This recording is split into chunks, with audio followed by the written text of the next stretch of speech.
Chapter 716. Chu Tian's vast army was sent out, and the barbarians were completely scared silly. They could bully the Western Marquis. How could they dare to provoke the country-guarding ruler, who had such a large army? The Northern Warhounds had tens of millions of people, sometimes over 100 million. The Southern State barbarians did not even have 1 million people, and this small population was divided into several large and small tribes. The country-guarding ruler was not afraid of the Warhounds. So how could he be afraid of the Southern barbarians? So what if the barbarian warriors were strong and had thick skin? The Warhounds' 600,000 main force had been completely annihilated by Chu Tian. Actually, the barbarians were afraid of offending the country-guarding ruler and bringing about the extermination of their tribe. So when they learned that Chu Tian had come to Southern State, they began to restrain themselves. They quickly prepared rations and prepared to leave the Southern State area. Although the barbarians were not smart, they were not fools, who would want an uncontrollable power to appear in their territory. The Western Marquis had no way of dealing with them before, but the country-guarding ruler had the ability to eliminate them. If they waited for Chu Tian to make a move, it would be too late. Perhaps Miracle Commerce felt that the barbarians had restrained themselves and were preparing to leave, so they had been peaceful for half a month. Meng Qingwu did not plan on making a move against the barbarians. Who would have thought that at this moment, it was unknown which group of idiots would not be able to hold back and go out to eat. It was fine if you said they were robbing a normal merchant caravan. The barbarians had done this in the dark, and it was fine as long as they did not go too far. Who would have thought that this group of idiots would attack Miracle Commerce's communication team? It was fine if you said you robbed them, but you killed Miracle Commerce's employees and even kidnapped 2 of Miracle Commerce's high management members. Wasn't this seeking death? It's over this time. They're dead for sure. An old barbarian tribe chief quickly discussed countermeasures with his tribe members. An old barbarian covered in bone ornaments stood up and said, "This is just a fuse. The Southern Summer people will not tolerate the barbarians. Nothing happened today, but something will happen tomorrow. The humans will destroy us sooner or later. Even if they don't make a move, we won't dare rob them. Without a source of income, we will starve to death. That's right. We can't stay in a Southern Summer country anymore. We have to quickly run." The barbarians did not know how to farm and were very barbaric. The humans disdained to be with them, so they could only rely on robbing to survive. Now that the Southern State environment was deteriorating, the barbarians did not dare rob them anymore. How could they guarantee their future? The barbarians had lived in Southern State for many years and had a deep grudge with the Southern State people.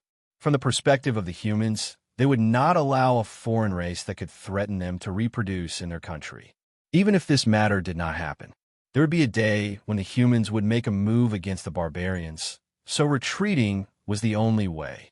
The old tribe chief nodded. "How are the preparations?" "We've prepared enough these days. As long as the old tribe chief gives the order, we'll hide in the forest.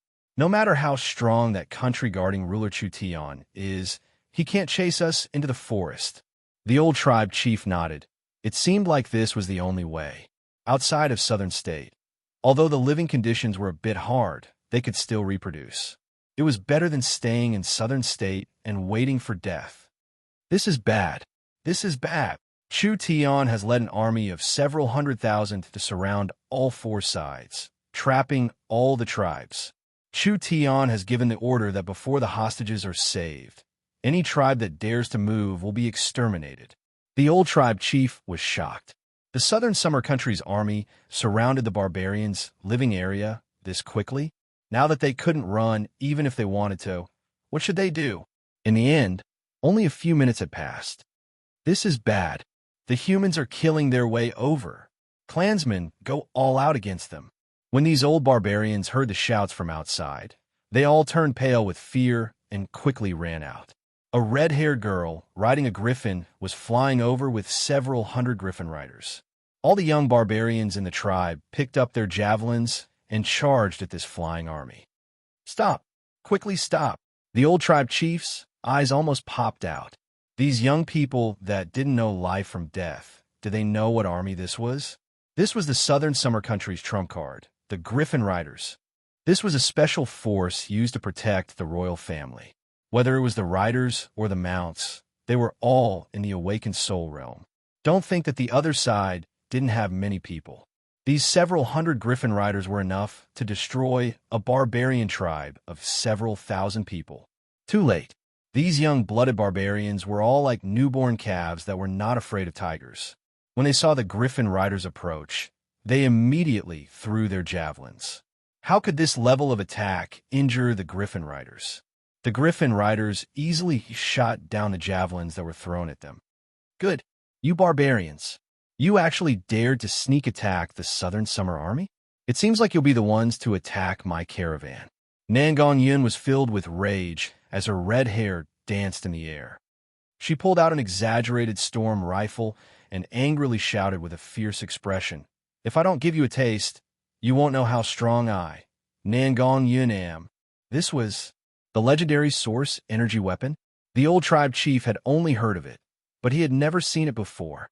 Nangong Yun did not give the barbarians a chance to explain as she raised the storm rifle and spat out an angry flame. Large amounts of source energy bullets wildly rained down on the barbarian tribe. The barbarians that were preparing to throw their javelins had never seen such a terrifying weapon before, so they all ran away while crying out in pain. Too terrifying. This was simply a demon's weapon. Nangong Yun's storm rifle shot out several hundred source energy bullets in less than half a minute. That wild storm of bullets made every barbarian feel like their liver was being torn apart. Who would have thought that this was just the beginning? Nangong Yun loudly shouted, "Everyone open fire! Let these bumpkins see Miracle Commerce's strength." The several hundred griffin knights put away their spears, and each griffin knight took out a source energy submachine gun. With several hundred source energy guns firing at the same time, what kind of scene was this? The barbarians could be considered to have experienced the power of technology. Almost in an instant, the rain of bullets fell down like a waterfall. The barbarians' stone houses were destroyed, the tents were riddled with holes, and the ground was filled with holes. Who told you to go against Miracle Commerce? Who told you to steal our people? Who told you to go against the Southern Summer Army? Nangong Yun took out a hand grenade and threw it into the barbarian food warehouse. With a terrifying explosion, large amounts of flames soared into the sky and the entire warehouse was razed to the ground. A portion of the Griffin Knights took out hand grenades and threw them into the barbarian buildings. Red energy mushroom clouds popped up one after another like mushrooms. The old tribe chief and the group of old barbarians were all stunned. The houses were gone, the land was gone, and the food was gone. Nangong Yun led the Griffin army to recklessly destroy for 5 minutes. The barbarians could not resist at all, and the entire tribe was completely destroyed. The only strange thing was that the tribe suffered heavy losses, but the barbarians did not suffer any casualties. "Spare us." The old tribe chief was filled with fear and worry as he brought the barbarians to kneel down. It really wasn't done by us. In the entire ambush, the Griffin Knights did not show any martial strength at all. They only used the source energy weapons to achieve this kind of terrifying effect. Even the most rebellious barbarian warriors would be shocked by this scene that they had never seen before. Miracle Commerce's invincibility would be branded in their hearts. The barbarian men were all scared out of their wits. They all knelt down with the tribe chief and begged for mercy. Nangong Yun walked over with a burning storm rifle. She waved her left hand and loudly shouted, "Search for me." The Griffin Knights split up to search and also caused some destruction. Finally, the entire tribe was in a mess, but they did not find any Miracle Commerce people. Nangong Yun asked, "It really wasn't done by you?" The barbarians bitterly complained. "It really was a misunderstanding. How could they do this kind of thing? Fuck, since it wasn't done by you, why are you resisting?" Nangong Yun slapped the old tribe chief to the ground. Her eyes were filled with flames as she angrily shouted, "Do you know how much time you've wasted for us? If it wasn't because of you, Miracle Commerce would have buried you with us. Come, let's go to the next tribe." Nangong Yun led the Griffin Knights away. The old chief stood up and looked at the smoking tribe with a despondent look on his face. This miracle commerce is not human. They are demons. That's right. Only demons have this kind of weapon. Even if we had 100 times more people, we still wouldn't be able to resist them. Quickly run. The old tribe chief looked at these people and shouted, "Run? Run my ass. We don't have weapons. We don't have food. We don't have a tribe. We don't have anything. We are surrounded by the Southern Summer Army. How can we run? Then what do we do? Even if we aren't killed by the demons, we will still starve to death." That's right. They haven't saved the hostages yet. Perhaps they have already been killed. That terrifying woman just said that if anything happened to the hostages, all the barbarians would be buried with them. The barbarians were filled with panic. This disaster had destroyed their homes, and they had no weapons or food, so it was impossible for them to travel to the forest. But staying here was also a road to death, so what should they do? How about we surrender? Surrender? The old tribe chief had never thought of this problem before, but after carefully thinking about it, there was no other choice. They couldn't escape, so if they wanted to keep their lives, there was only one way. That was to surrender to miracle commerce and help them find the culprit and cut him into 10,000 pieces. Perhaps if Chu Tian was in a good mood, he would spare their lives.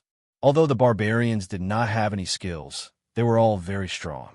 Even 3-5 humans of the same level added together wouldn't be as strong as a single barbarian, so they should have some value as laborers.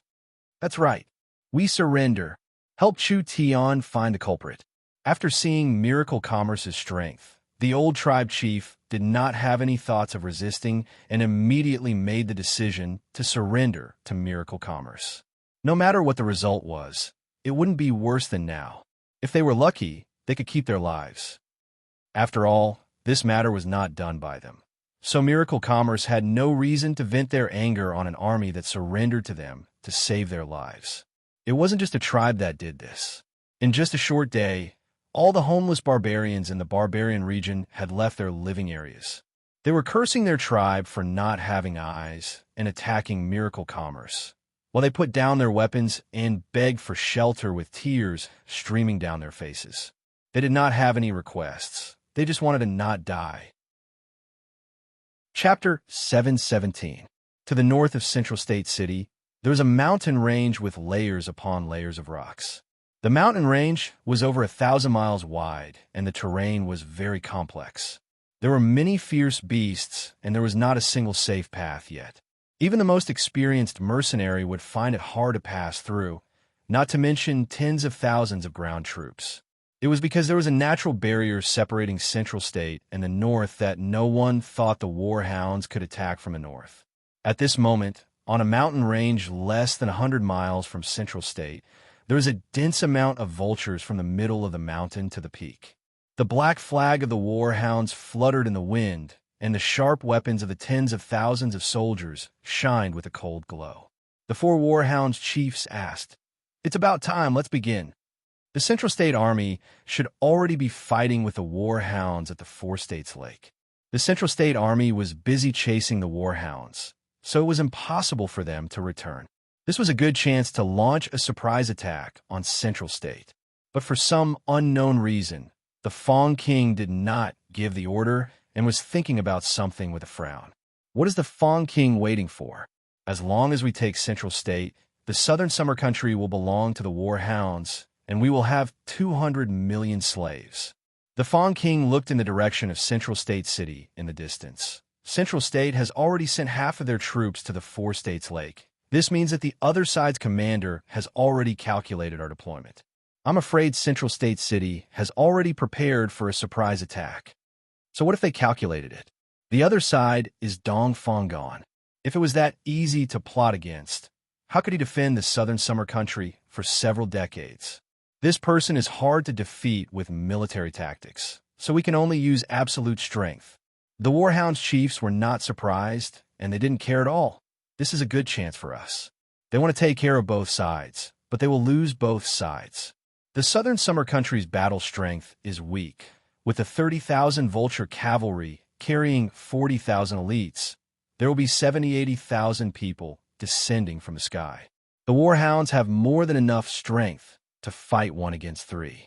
After we destroy the morale of Central State City, the main army will come ashore and take over the city, conquering the southern summer country in one fell swoop.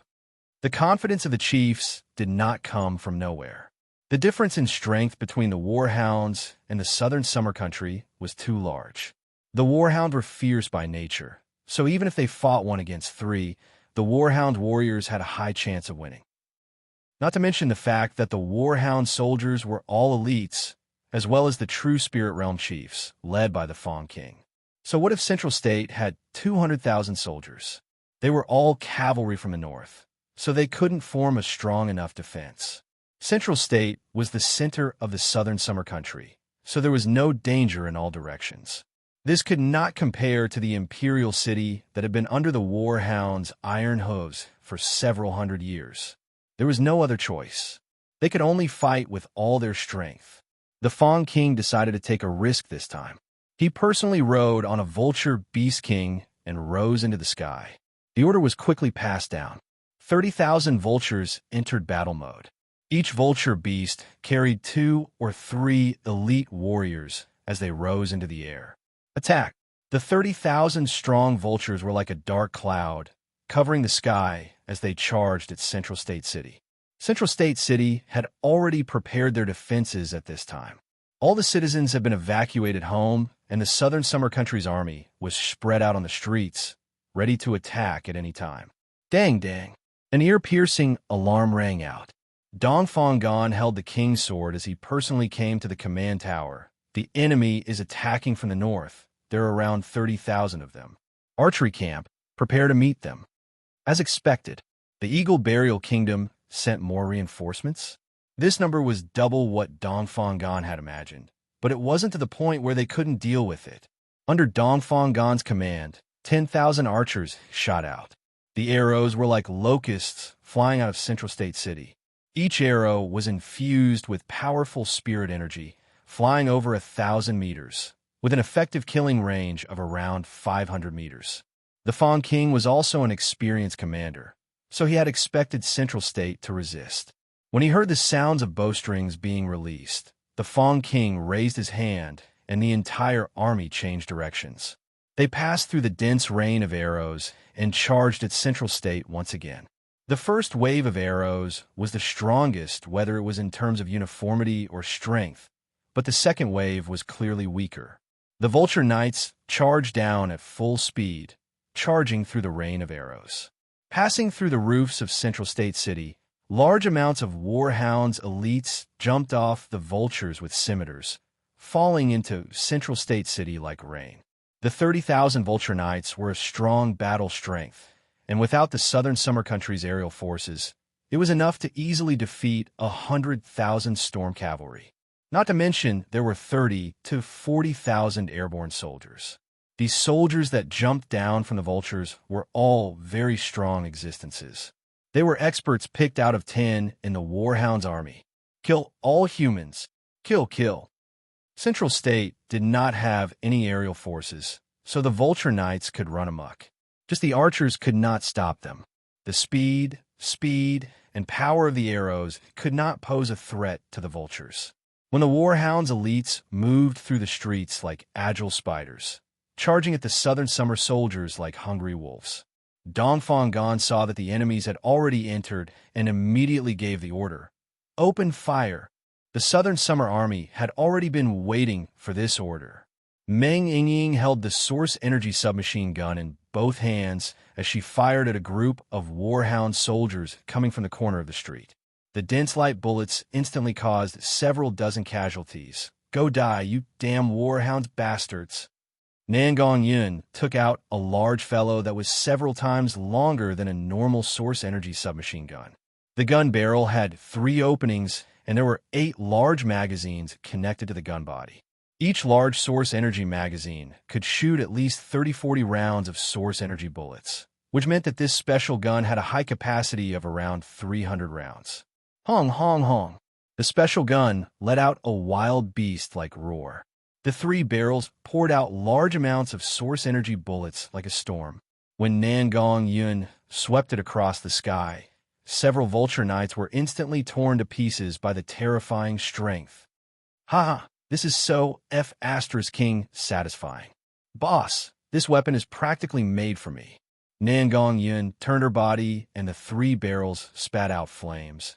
I'll let you have a taste of Miracle Commerce's strength. This was a special heavy firearm made by Chu Tian.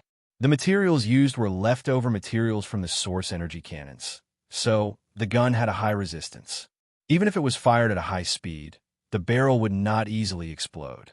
This heavy firearm's firepower was 3-4 times stronger than the submachine gun and was named the Storm Rifle.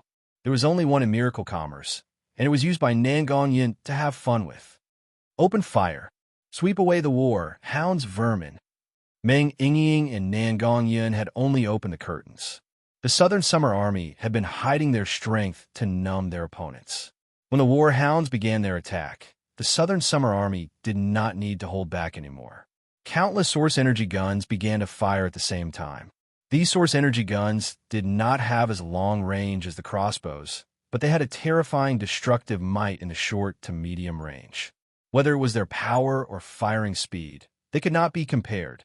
In the Imperial City battle, 2,000 submachine guns had caused the 20,000 Vulture cavalry to flee like rats, suffering heavy casualties. Now the Central State Army had over 10,000 source energy submachine guns and several tens of thousands of source energy pistols. Although they did not have any air-to-air resistance, the scale and quantity could not be compared to the past. Dongfanggan's formation was airtight. The Warhound's Vulture cavalry were like a pit of fire, instantly suffering an unbelievable number of casualties. The Warhound's chiefs were stunned seeing this. What was going on? Since when did these humans have so many strange weapons in their hands? The Fong King's eyes lit up. As expected, this kind of weapon could be quickly produced, and the material cost was very low, allowing them to produce this many in a short period of time. If the Warhounds delayed their attack by 3-5 months, perhaps the Eagle Burial Kingdom would personally send their troops. They would need to pay a large price to capture the southern summer country. This was great. If they could obtain this technology for the Eagle Burial Kingdom to use, it would be worth 10 Warhound kingdoms. Go full force attack. The 4 true Spirit Realm Warhounds chiefs made their move. The 4 true Spirit Realm experts each had the strength of 1,000 cavalry, and the 4 of them attacking together did not lose to 10,000 cavalry. They instantly tore apart the southern summer defenses and caused quite a bit of casualties to the southern summer country. The spirit beasts are acting fierce. Watch me deal with them. Vivian wanted to make a move. Wait a minute. Meng Yingying suddenly called out to her. Now is not the time. Your target is the other side's Fong King. Vivian said through gritted teeth. These fellows are too hateful. They simply can't be tolerated. Don't be anxious. We'll give them a taste. Nangong Yin put away the exaggerated storm rifle and took out the source energy cannon. Meng Yingying loaded the source energy cannon, and the 2 of them aimed the cannons at the true spirit cultivators flying in the sky. Fire! Hong! In the heaven-shaking explosion. That white light was even more dazzling than the sun as it instantly tore through the sky. It flew through the sky and hit a Warhound's chief, instantly vaporizing most of the chief's body. That white shockwave did not decrease as it flew through the sky, destroying several Vulture Knights in a straight line. This was the might of the source energy cannon? Dongfanggan was completely shocked. Chu Tian had described the source energy cannon before, saying that it was several hundred times stronger than normal source energy pistols. Dongfanggan already knew that the source energy cannon was not weak, but he never thought it would be this strong. This was simply shocking. It wasn't just Dongfanggan who was shocked. When everyone felt the bone-chilling destructive might of the source energy cannon, they couldn't help feeling their souls tremble. This thing was just too strong and too terrifying. The Fong King's face turned blue. Was he still underestimating the southern summer humans? But if the humans had this kind of weapon, why didn't they use it in Imperial City? How many of these weapons did the southern summer country have? If there were enough of them, they would be able to equip the fleet. The Warhound army on the 4 States Lake would be in danger. The cost of the source energy cannon was very high. Miracle Commerce had used the treasury's resources, but they could barely make 4 of them.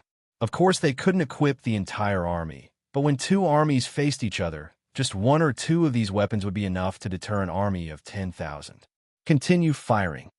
Nangong Yun and Meng Yingying continued firing. The terrifying explosions of the source energy cannons echoed through the sky. Because the enemy true spirit experts were already on guard, it was not easy to kill them. However, it was enough to kill large amounts of the enemy vulture knights, dealing a destructive blow to their morale. The Fong King roared out, "Don't panic, there are only 2 of these weapons. Whoever kills them for me, these 2 weapons will belong to them." The Warhound's warriors were filled with excitement. Who didn't want a weapon that could instantly kill a true spirit expert? There would be brave men with a large reward. The 3 Warhounds chiefs personally moved out, leading the Vulture Knights to attack Meng Yingying's group. Chapter 718. The young Miss Guest was right. The Barbarian's Calamity was a masterpiece directed by Chu Tian. Actually, when he first came to Central State, Chu Tian had been secretly monitoring this special power. It wasn't that Chu Tian was afraid of the barbarians. Rather, Chu Tian was very interested in the barbarians. The barbarians were different from the weak humans. The barbarians were born with copper skin and iron bones. Most of the barbarians did not have the habit of cultivating because the barbarians' physical strength was very strong. It was around 10 times that of a grown man, around 5 times that of the leopard tribe spirit beasts and the wolf tribe spirit beasts. Even when compared to the tiger tribe spirit beasts and bear tribe spirit beasts, they were still 1 or 2 times stronger. The barbarians had terrifying strength. Even if they did not cultivate, they were not inferior to the elite Southern Summer soldiers. This was why the Western Marquis had not completely exterminated the barbarians after occupying Southern State for so long. Rather, he had suffered losses at the hands of the barbarians and had no choice but to compromise. In Chu Tian's eyes, the millions of barbarians living in Southern State could be a ticking time bomb or a gold mine. What did Chu Tian lack the most? Was it resources? Was it money or fame? No, he lacked soldiers. These barbarians were a group of natural soldiers. As long as he taught them a bit, they would immediately become a strong army. In the beginning, Chu Tian did not plan on using dirty tricks and just wanted to slowly recruit them. Who would have thought that he would receive a report that the barbarian tribes were storing food, as if they were going to leave Southern State? How could this be? Once the barbarians left Southern State and entered the Southern Forest, not only would it be hard for Chu Tian to use them, they would also be a large hindrance to miracle commerce in the future. This was a barbarian force of over 1 million people. If they fought openly, unless they gathered together, Chu Tian would not care about them at all. But if they hid in the deep mountains and forests, it would be 10 times more troublesome for Chu Tian than if they started a rebellion in Southern State. This was because Chu Tian had to pass through the south. If there were over 1 million bandits on this road, the consequences could be imagined. This kind of thing could not happen. Therefore, Chu Tian sent Nangong Yun to destroy the barbarians with the excuse of rescuing the hostages, destroying the barbarians' hard work storing supplies, making them lose the ability to run. This was enough to display Miracle Commerce's strength, but did not kill too many barbarians. It made these barbarians fear Chu Tian and Miracle Commerce from the bottom of their hearts. Because the barbarians did not dare fight Miracle Commerce, and adding in the fact that their supplies were destroyed, they did not do anything wrong. They could only surrender to Miracle Commerce, hoping that Miracle Commerce will be merciful and let them live. Chu Tian said to Dongfang Howren, "Gather the surrendering barbarians in the valley and surround it with 100,000 cavalry. Don't let them run."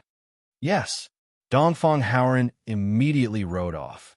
An entire 200,000 strong barbarian youths were brought to the valley, and the southern summer country's 100,000 cavalry were stationed on the high ground. The barbarians were very afraid seeing this.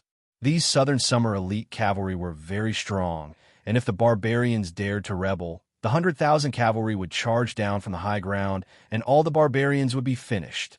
These barbarians were afraid, and the barbarians left in the tribe were even more afraid. Because the youths had all been taken away, the ones left in the tribe were all old and weak, so they did not have any ability to resist. Not to mention that the tribe had already been destroyed. Being in the ruins, they could not sit still at this moment. The barbarians anxiously shouted, "We want to see the country guarding ruler." Bang! A source energy cannon fired. That fierce energy flattened a small hill in front of the barbarians. The barbarians were stunned when they saw this. Miracle Commerce had an even more fierce weapon. If this thing was shot at a crowded area, the number of casualties would be in the hundreds. All of you shut up for me.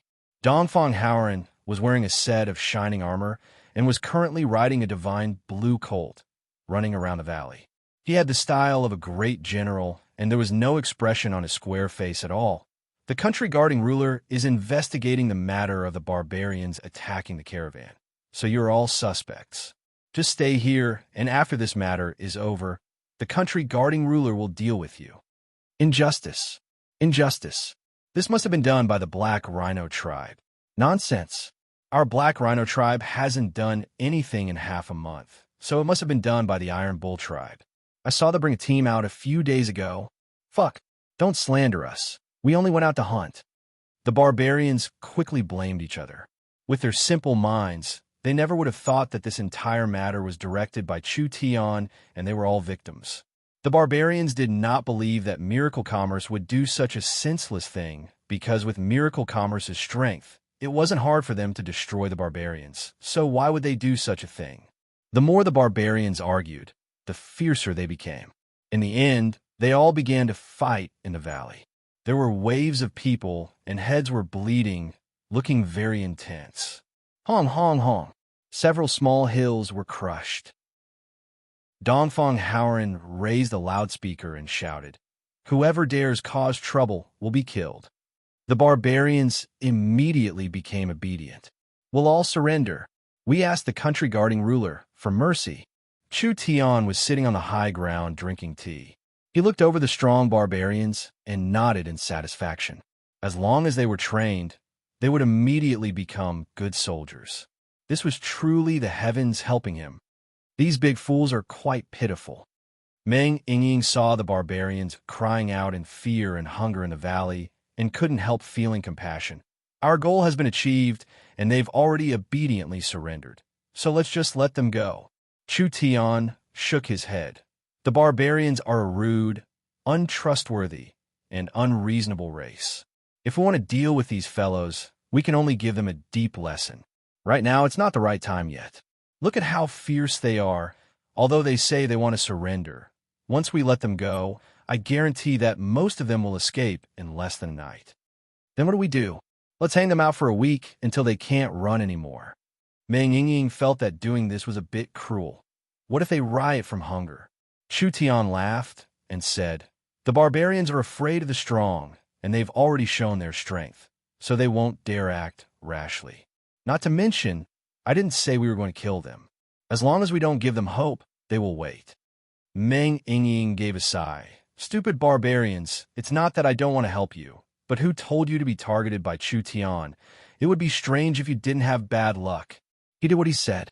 Chu Tian trapped the barbarians for 7 days and 7 nights without food or water, only eating grass and drinking rain. After 7 days, the barbarians were all flattened from starvation, looking like a large group of refugees. When the barbarians' bodies and minds were about to collapse, suddenly, the cavalry all retreated. Dongfang Haoran rode out on a large horse and announced, "I have good news to tell you. The bandits that attacked Miracle Commerce have been caught." The barbarians were filled with excitement. They were finally caught? These bandits came from a southern forest and are not locals of southern state. The people have already been saved, so this matter has nothing to do with you all. The country guarding ruler has already given the order to let you all leave. The barbarians were filled with joy. It had finally come to an end. The cavalry stationed on the high ground all retreated. The Southern Summer Army seemed like they were preparing to leave, leaving behind a group of stunned barbarians. Wait a minute. Several old chiefs quickly chased after them. "What's the matter? General, our tribe has been destroyed, and we don't have any food left," several old chiefs said with faces filled with sorrow. "The clansmen are starving, and we can't move at all." Dongfang Howren knit his brows. "What does your barbarian life and death have to do with the southern summer country? You have to know that you have done many evil deeds. The country guarding ruler not killing you is already a great kindness." The barbarians began to plead. "We have already surrendered to the country guarding ruler. Please give us a way out." "I can't make this decision," Dongfang Howren said. "I have to go back and ask the country guarding ruler." "Thank you, General. Thank you, General." Dongfang Howren didn't leave for long before he returned. The barbarians did not leave at all because they didn't have any strength left. "The ruler's letter is here." Dongfang Howren raised a scroll high up in the air. The barbarians all kneeled down to receive the country guarding ruler's letter. Dongfang Howren loudly read out. The content of this ruler's letter was, "The barbarians have suffered heavy losses this time, but they are not worthy of sympathy. Who told the barbarians to kill and plunder, committing all sorts of crimes? But in consideration of the heavens' benevolence, this ruler will give you a path of survival. For the long-term peace of Southern State and for the prosperity of the Southern Summer Country, Miracle Commerce has decided to invest in an old city abandoned by humans 50 years ago.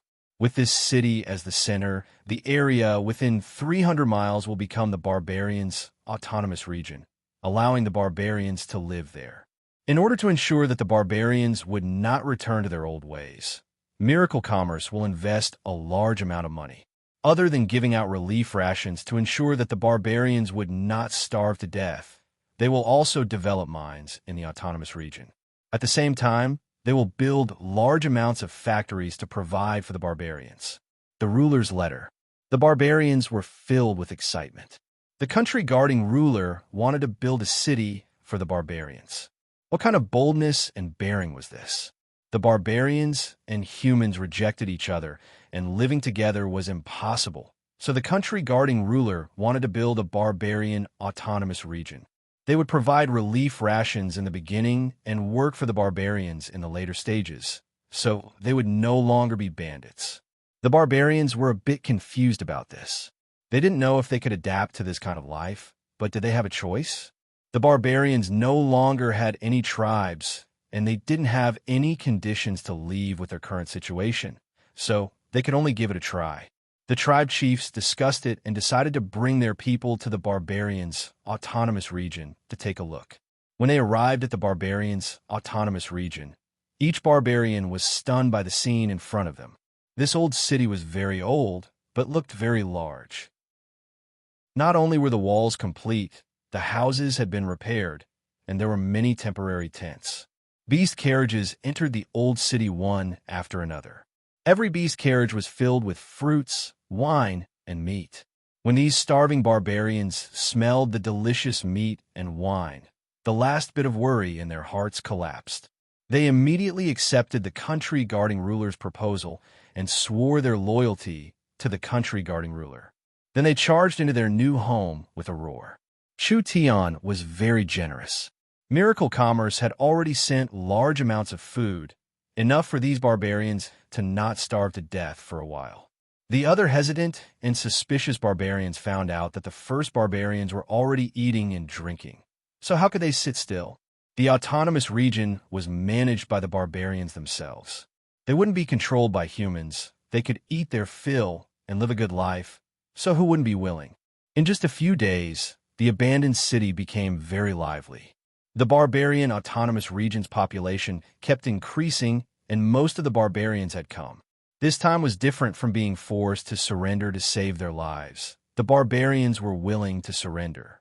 When Chu Tian saw the situation stabilize, he gave out simple laws to the barbarians' autonomous region. Then he used the cavalry to enforce military control over the barbarian city, completely controlling them. Chapter 719. The Warhound chiefs were attacking Miracle Commerce, so Dongfang Gan could not just sit back and do nothing.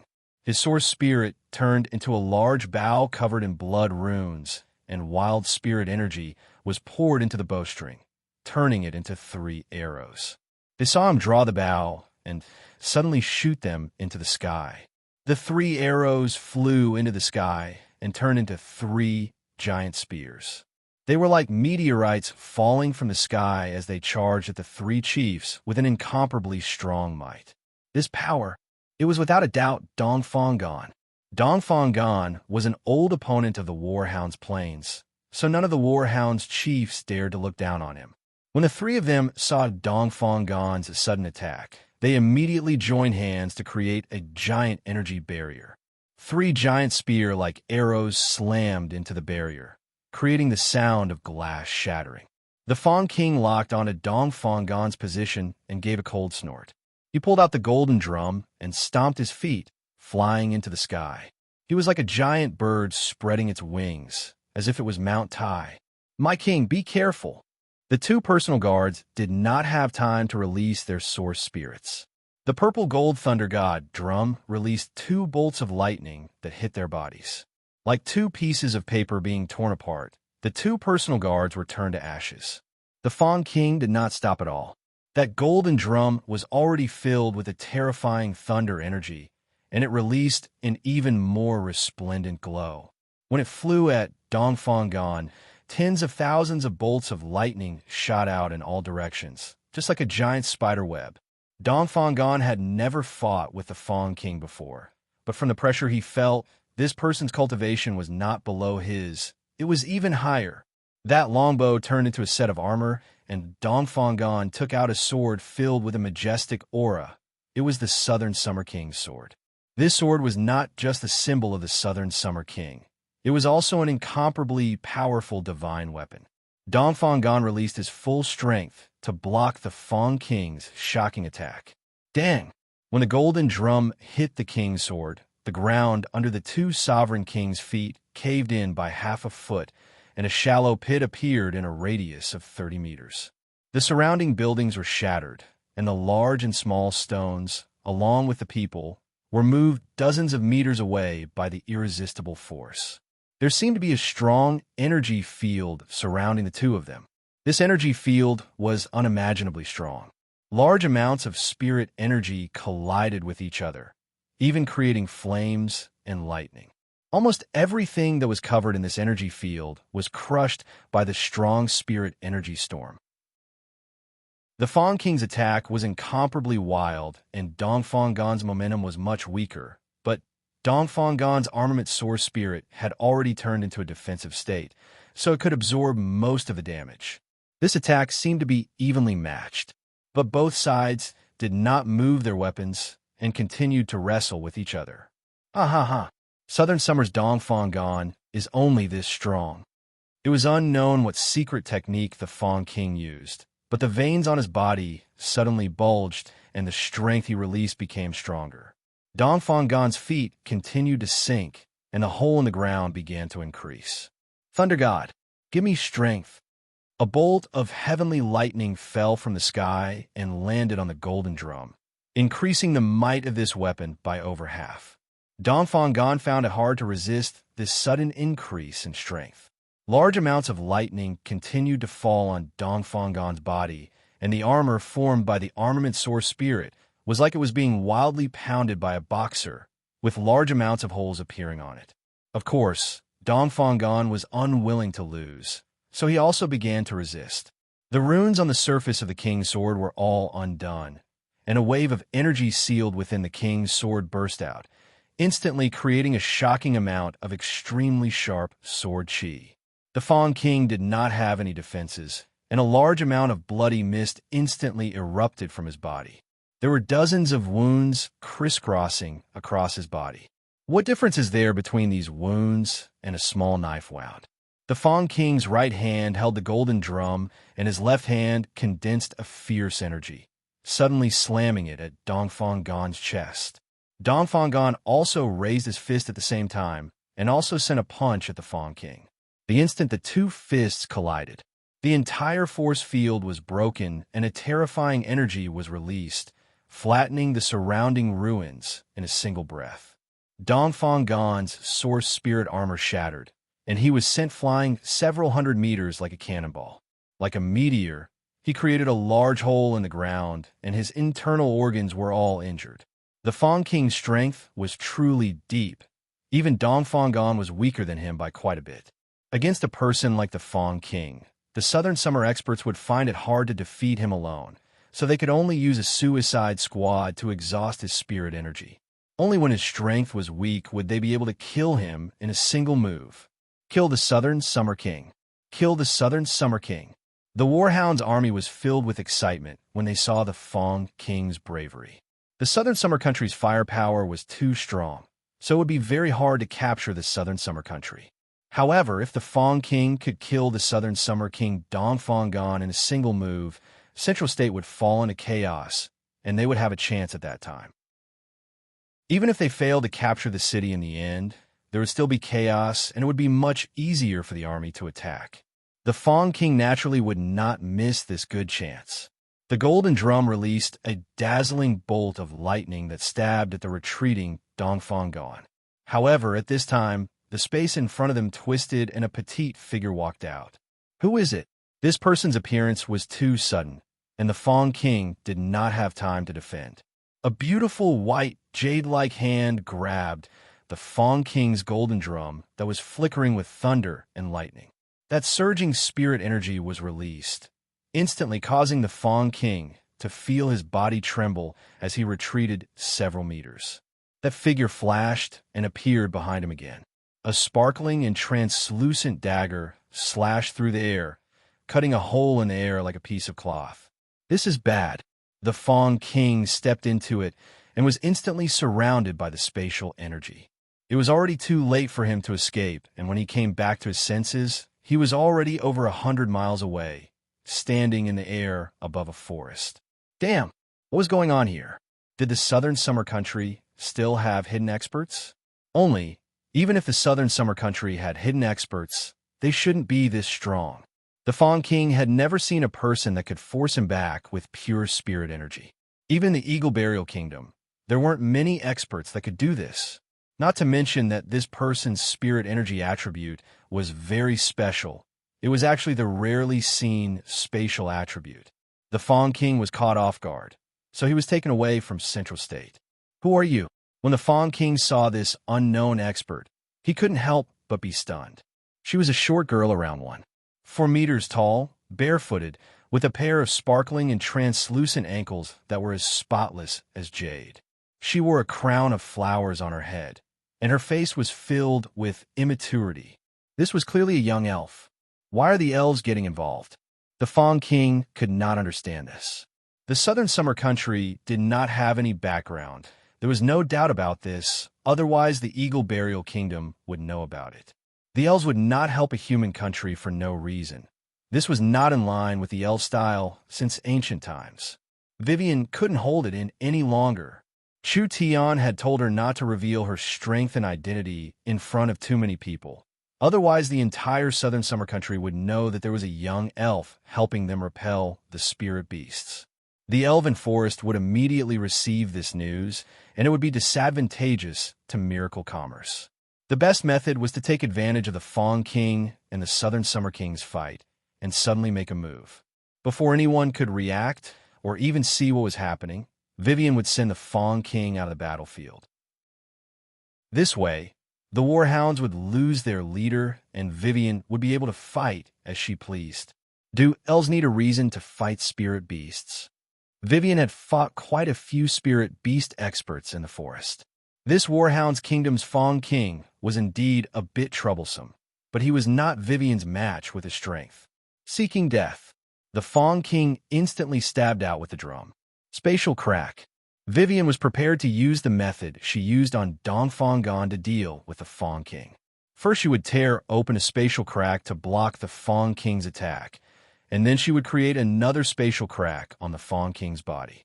As long as the Fang King's weapon touched the spatial crack, the one who would be pierced by the spatial crack would be himself. The Fang King could feel the spatial energy fluctuations, and his weapon stopped in front of the spatial crack. However, The golden drum released lightning that went around the spatial crack to shoot at Vivian. This spirit beast really did have some skills. Vivian had fought quite a few strong characters in the Forest of Chaos, but there were very few opponents that could see through Vivian's spatial control. For the Fawn King to be able to do this, it really wasn't simple. Vivian's source spirit was the spatial dagger, and her main ability was to create spatial cracks by cutting through space. All of her attacks, defenses, and movements were based on this foundation. Vivian could not only tear through space to teleport, she could also cut through space and do things normal people couldn't do. Therefore, no secret realm or cage could trap her. Other than that, Vivian also had an extraordinary attack because she could cut through space, so she could cut through anything on a spatial level. Cut! Vivian's right arm swung out. That space was torn apart by an invisible force, and like a big mouth, it swallowed up all the lightning. The Fawn King's expression slightly changed. With your strength, why are you working for the southern summer insects? Could it be that you want miracle commerce and Chu Tian's knowledge? If it's like this, we can share it and mind our own business. The Fawn King retreated a bit. This little elf's cultivation was a bit higher than his, and she had the innate spatial energy that could only be found once in 100 million on the continent. Even if the Fawn King was strong and experienced, it would be hard for him to kill the other side. Vivian disdainfully curled her lips. I don't want to work with spirit beasts. If you don't die today, then I will live. So what's the point of saying so much? The Fawn King was also enraged. This elf simply didn't know what was good for her. The Fawn King raised the golden drum and summoned thousands of lightning bolts. They were like dense raindrops, all of them crazily pouring out in all directions. This elf's innate talent was not normal, but she had to cut through space to control it. The Fawn King filled the surrounding space with lightning, and it was hard to tell where the Fawn King was with the naked eye. Vivian wanted to cut open space to teleport over, but when the spatial crack opened beside the Fawn King, large amounts of lightning wildly poured into the spatial crack, making it impossible for Vivian to teleport. Did he fill his body with energy to stop Vivian's movements? No, this was just the beginning. Thunder God's body. The lightning in the surroundings suddenly gathered together and attached to the Fawn King's divine sense, turning him into a giant more than 6 meters tall. This giant had a beast face and a human body with a pair of giant wings. Its body was made of solidified lightning energy, and the Fawn King's aura instantly increased by several times. This was troublesome. Everyone knew that the spatial attribute was one of the strongest attributes, but they didn't know that the stronger the power, the more restrictions there were. When Vivian controlled space, she was mainly affected by 2 factors. The first was the effect of distance. The further the distance, the lower the accuracy. For example, if Vivian wanted to cut open a person 10 meters away, she could easily do it, but it would be difficult to make it 100 meters away, and the accuracy would be very poor at 1,000 meters. This was because spatial control relied on divine sense to locate the target. The further the distance, the weaker the divine sense, and the more inaccurate the location would be. The second was the stability of space. The stability of space would also affect accuracy. This space was stable most of the time, but when the space was filled with powerful energy, the space would be affected by the energy fluctuations and become unstable. If Vivian's strength was not enough to overcome the interference of the energy, it would be very hard for her attacks to hit the other side. The Fawn King continued to release high-intensity energy into the surrounding space. This was to affect the stability of space and obstruct Vivian's control of space. He also used the energy waves to interfere with divine sense, making it hard for Vivian to locate him. Damn, she never thought that this fellow would know so much. Could it be that he had dealt with a spatial source spirit before? Chapter 720. The barbarians were not smart, so they did not understand what had happened. Rather, they were filled with gratitude towards Chu Tian. After all, Chu Tian did not kill them all. Rather, he was feeding them well. There were several 100,000 barbarians, and each one had a shocking appetite. Eating fish and meat every day was a shocking consumption. so miracle commerce had to bring in food from other states to maintain it. The barbarians lived in a city that had been abandoned to avoid the beast disaster. Miracle Commerce's employees installed streetlights, repaired the houses, and established law and order for the barbarians. Chu Tian promised that humans would not interfere with the internal management of the barbarians, and the various barbarian tribe chiefs would form a team of several dozen people. The barbarians went from living in a primitive society to living a modern life. Because the factories and mines were not open, the barbarians ate and drank all day, so their lives were very comfortable. Chu Tian ordered people to announce a cultivation technique called the berserk art to the barbarians. He wrote a ruler's letter announcing that he would reward the barbarians to practice. Father Miracle Commerce has money. You barbarians obediently practice your cultivation technique in the city. Don't eat your fill and cause trouble. Not only is the cultivation technique free, as long as you can practice it, you will be heavily rewarded. The barbarians did not dare believe that Miracle Commerce would not only feed them and give them better living conditions, they would also give the barbarians a cultivation technique to practice. This was simply too crazy. Only was this cultivation technique suitable for the barbarians? The barbarian civilization did not have any cultivation techniques passed down. This was not just because the barbarian civilization was low.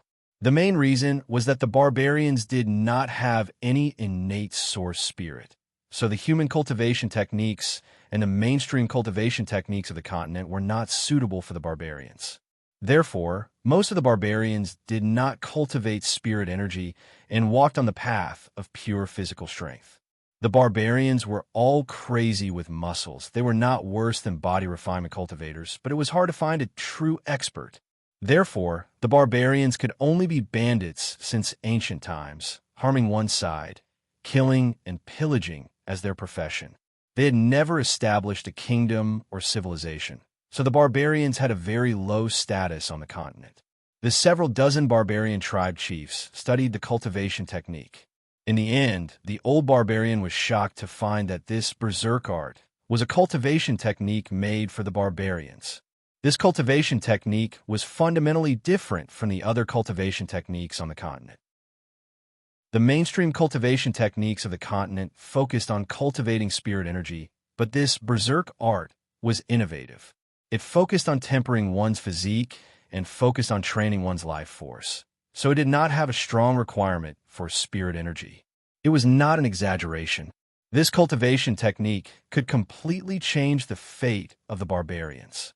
The entire barbarian race was stirred. They all believed in the country guarding ruler. The various tribe chiefs organized the barbarians to practice every day. Although they did not know why the country guarding ruler did this, they could not reject a good thing like a meat pie falling from the sky. The facts proved there were no real idiots in this world. It was just that they had not received proper guidance. Even if it was a low-class race like the barbarians, as long as they found the right path, it would be easy for them to achieve success. In just a few days, the barbarians had someone who had grasped the berserk art. After Chu Tian learned of this matter, he immediately went to Barbarian City. The country guarding ruler is here. Quickly come out and welcome him. The barbarians never thought that Chu Tian would have any intentions. Chu Tian had the power to exterminate the scattered barbarians. So why did he have to go around in circles and make it so troublesome? Moreover, repairing the barbarian cities and providing them with food, that cost real money, and it was not a small amount. Now he was giving the barbarians a cultivation technique, giving them a chance to change their fate. Chu Tian brought Chun Bingyu and Dongfang Hao and his guards, as well as a few normal people in closed-door cultivation to Barbarian City. The entire Barbarian City was very lively right now.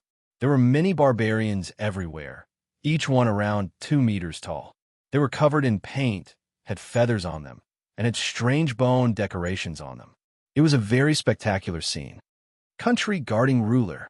Country guarding ruler. The barbarians shouted out with a voice like thunder. Chu Tian was like an angel in the eyes of the barbarians.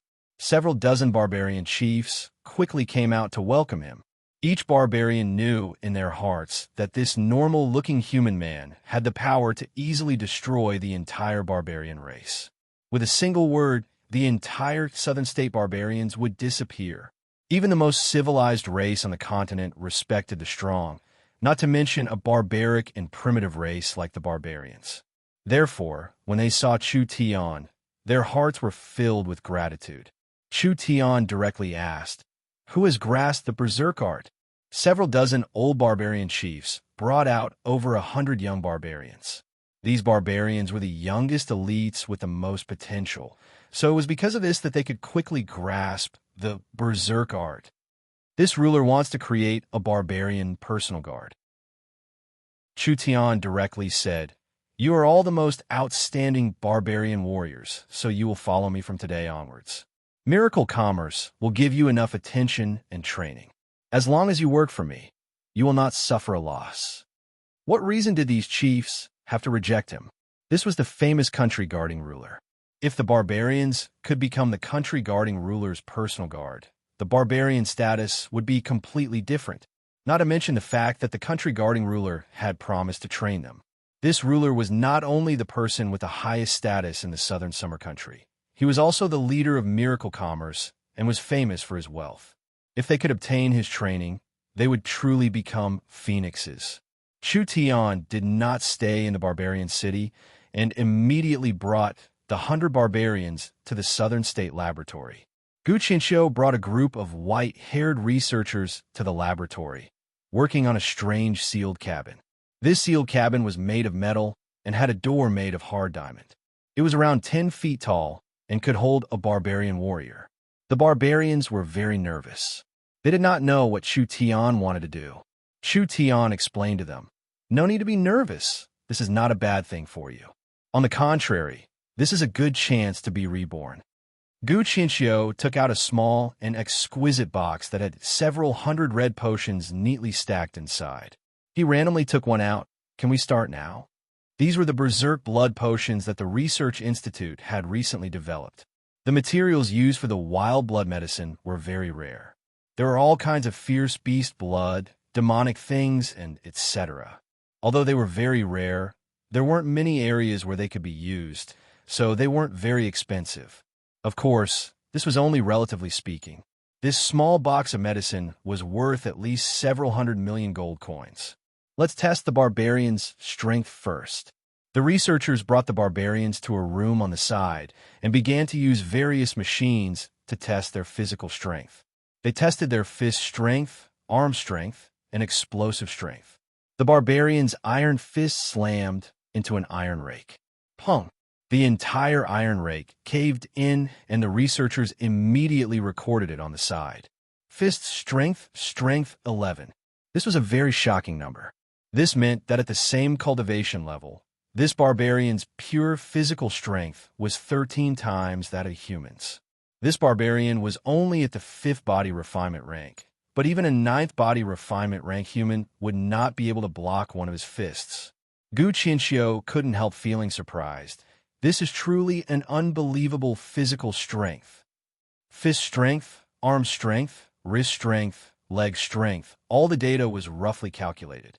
The barbarian's physical strength and strength were all around 10 times that of a human. The barbarians did not have any cultivation techniques. They could only rely on brute force to create their own territory. This was the foundation of the barbarians' survival. Begin the berserk transformation test. A barbarian was sent into the sealed cabin. The researcher inserted a medicine into the nozzle, and the dark red liquid was suddenly sucked out by the vacuum pressure. Then the sealed cabin was filled with a red mist. The barbarian did not know what was going on at first and looked around in a daze. Following that, a spicy and stimulating aura instantly filled his body, making his skin incomparably hot. It was as if every cell in his body was releasing power. His mind suddenly went blank as intense pain, anger, and berserk covered his divine sense. The barbarian cried out in pain in the sealed cabin. When a large amount of red mist was absorbed by his skin and body, the blood vessels in his eyes quickly spread. His originally dark skin gradually turned red, and the blue veins on his body bulged like centipedes, constantly twitching and twisting in his muscles. It was a very frightening scene to behold. Dong, dong, dong. The barbarian released a terrifying killing intent and slammed into the sealed cabin like an angry rhinoceros, causing the entire laboratory to shake. However, the sealed cabin was made of special diamond, so even if a giant elephant was trapped inside, it would not be able to escape. In a few seconds, his black skin turned dark red, and the barbarian's muscles became at least a size stronger. Dong! At this time, a punch landed on the diamond cabin door and actually created a few small cracks on the cabin door. This barbarian had already lost his consciousness and was like an angry killing machine. His body was covered in a scarlet glow as he roared out. He kept attacking the cabin door, trying to tear everything in sight to pieces. The barbarian warrior revealed a look of fear. What did the people from Miracle Commerce do?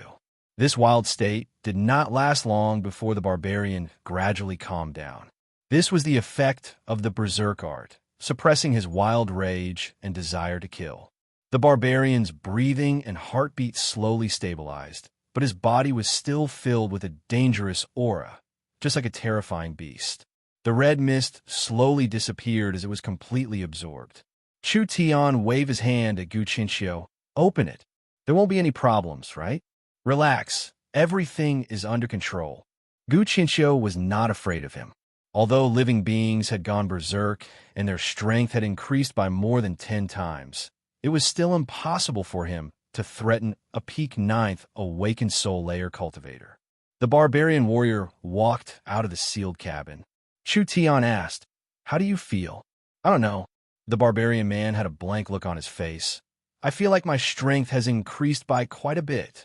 Chu Tian made a gesture, fist strength test. The researcher took out a fist target and let the barbarian test his strength. The barbarian's heavy fist slammed into the metal target, and an explosive sound rang in everyone's ears. The metal target instantly shattered to pieces. His fist strength has broken through 100. Everyone couldn't help taking in a cold breath. If this fist hit a first awakened soul layer cultivator, it would be enough to cripple that awakened soul cultivator. Chu Tian did other tests on the barbarian warrior. Whether it was his physical strength, physique, endurance, or explosive power, they all received a terrifying increase. The barbarian's sensitivity to pain had greatly decreased, his willpower had increased by a large amount, and his body's recovery rate had increased by several times. This was the effect of going berserk. Miracle Commerce's researcher had a look of surprise. Chu Tian gave a satisfied nod. "That's right, this is the berserker I wanted." Chapter 721. Then she could only try the Chu Tian sex cultivation technique. Vivian had innate spatial energy, but because she didn't have a suitable cultivation technique, she could only rely on her source spirit's ability to cut through space to fight, so her fighting style was quite simple. Spatial rending teleportation and spatial slicing. These two abilities were built on the foundation of cutting through space. Now that the Fong King had used lightning to seal the surrounding space, Vivian couldn't teleport over. She also used her energy to create spatial fluctuations, and Vivian's spatial slicing couldn't hit the Fong King, so there was nothing she could do. After all, Vivian's defenses were weak, and she couldn't block this kind of powerful energy. If the Fong King wanted to run now, Vivian couldn't do anything. But it seemed like the Fong King didn't plan on running, as he raised his giant thunder spike and charged at Vivian. The Fong King was clear that this elf's innate spatial energy could tear through space to teleport. So even if he ran, he would be caught. Not to mention that as the commander of the army, how could the Fong King abandon the army and run? This elf's defenses were very weak, and other than spatial techniques, she didn't have any other abilities. As long as he could get close, he should be able to kill her in a single strike, even if the other side's cultivation was higher than his.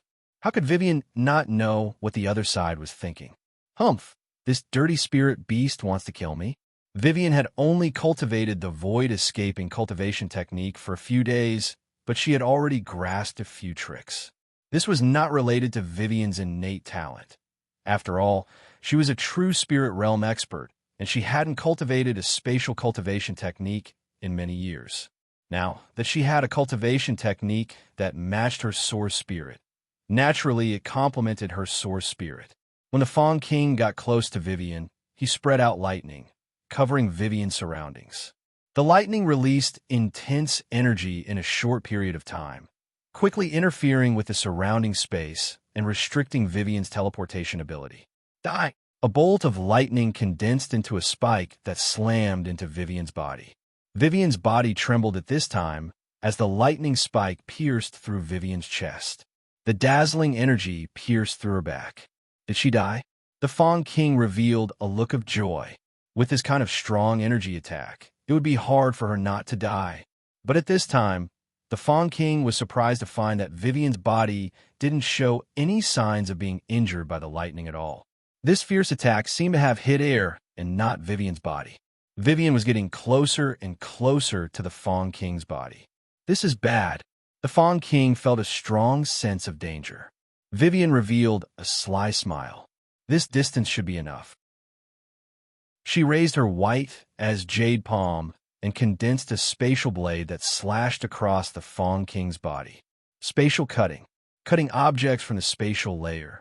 Ignoring the hardness of the object, it could cut even the hardest object. Pucci. Bloodlight appeared. Everything happened in an instant. The Fawn King was cut in half at the waist. The Warhound's Kingdom's Fawn King didn't even know what had happened, but he had been killed like this. This was too easy to use. This was the effect of the void escaping. Void escaping into the void, it truly lived up to its name. When Vivian used the void escaping, her body was covered in spatial spirit energy. Even if the other side could see her, her body had already been separated by a layer of spatial energy, no longer being in the normal spatial structure. In theory, this state made her immune to all attacks, be it ice, fire, wind, or lightning. Everything that passed through Vivian's body would be evaded by the spatial plane, so they couldn't touch Vivian, much less cause any damage to her. However, she could use the special ability of the spatial dagger to attack across space. The void escaping essence was an unpredictable spatial movement technique. Once Vivian mastered this cultivation technique, with the attack power of her source spirit spatial dagger, others couldn't hit her, and she could hit others. Her strength would reach a terrifying level, and those geniuses of the same level would be instantly killed.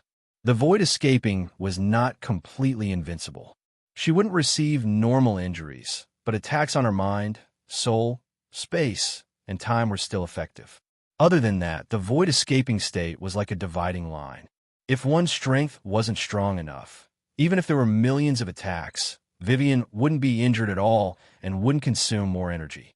However, if the attack was powerful enough to disrupt space and break through the spatial barrier, then it would be able to destroy Vivian's cultivation technique. Vivian had just cultivated the void escaping, and her cultivation technique wasn't strong enough. Even if she was attacked by someone with a similar cultivation base, her cultivation technique would still be broken. But it was a pity that the Fawn King's cultivation base was weaker than Vivian's, so he couldn't break this spatial cultivation technique. Vivian's strength would increase in the future. If her cultivation technique reached the large success realm, she would be strong to the point that normal attacks would not be able to threaten her in the same realm. Whether the other side was 3 or 5 layers higher than her, as long as they were in the same realm, normal attacks would be ineffective. This was the fearsomeness of spatial cultivation techniques. Done. Vivian sent the Fawn King's corpse back to Central State. The Fawn King suddenly disappeared from the battlefield and reappeared after around half a minute, but he had turned into a corpse that had been cut in half. The Warhound's army's morale had completely collapsed. The Warhound's planes could only form the Warhound's Kingdom with the Fawn King. Once the Warhounds lost the supreme Fawn King, they would instantly return to being a group of headless Warhounds clans. Now the Fawn King was dead. Wouldn't the Warhounds' planes return to the past? Retreat, retreat. The Warhound's chief felt that there was no need to fight. Instead of wasting troops in Central State City, it was better to expand their territory on the plains. The Fang King had been killed, the Warhound's kingdom had collapsed, and the tribal alliance had been broken. Was it that easy? Spatial rope. When the Warhound's chief stepped out, the surrounding space distorted like an invisible rope was trying to trap him. This was a secret technique of the void escaping technique. This is bad. The Warhound's chief tried to break free, but it was already too late. Vivian instantly appeared beside the Warhound's chief and used a spatial cut to cut his body in half. She did not stop for even half a second as she disappeared to the side again. Too fast. The other two Warhound's chiefs already realized that the Southern Summer Country had someone who could control space. How could the two of them be careless? The two of them released their spirit energy, interfering with the spatial fluctuations around them. Moreover, they quickly moved in different directions to avoid being caught by the spatial shackles, blocking the sneak attack of the spatial expert. Vivian's teeth itched with hatred. These fellows were truly sly. If it wasn't for Vivian not being seen by everyone, she would have chased after the two of them already. Now there was no other way. They were already prepared, and it was hard for Vivian to make a move, so she could only let the two of them leave. They had a large victory in the Central State battle. The enemy army was almost completely annihilated. From the famous Fang King to the two Warhound's chiefs, they had all died here. The Southern Summer Country had defended the 6 southern counties and had even killed the Fang King. With this kind of glorious result, the Southern Summer citizens were filled with pride and satisfaction. At this time, an incomparably exciting piece of news came from the Four States Lake. The Warhound's main army of around 600,000 had been completely annihilated. Completely annihilated. It was actually completely annihilated. When the Southern Summer people heard this news, they almost suspected that there was something wrong with their ears. Chu Tian had brought 200,000 people and had actually annihilated 600,000 enemies. This was simply a miraculous result. Moreover, after this battle at the Four States Lake, over half of the Warhound's Plains' main force had been annihilated, so they could no longer invade the south. The Southern Summer Country had lost several 100,000 elites. The Warhounds had also lost several 100,000 elites. The Warhounds had taken one region in 2 states, but the Southern Summer Country had killed the Warhound's king. This seemed like both sides had lost, but the Warhounds were no longer a threat. The Southern Summer Country could recover their lost territory at any time. But he was afraid of the Eagle Burial Warring Kingdom behind the Warhounds. So before the time was ripe, Dongfang did not dare take back the imperial region. This was to avoid provoking the Eagle Burial Kingdom and causing them to crazily retaliate at all costs. The biggest hidden danger now was the Eagle Burial Warring Kingdom.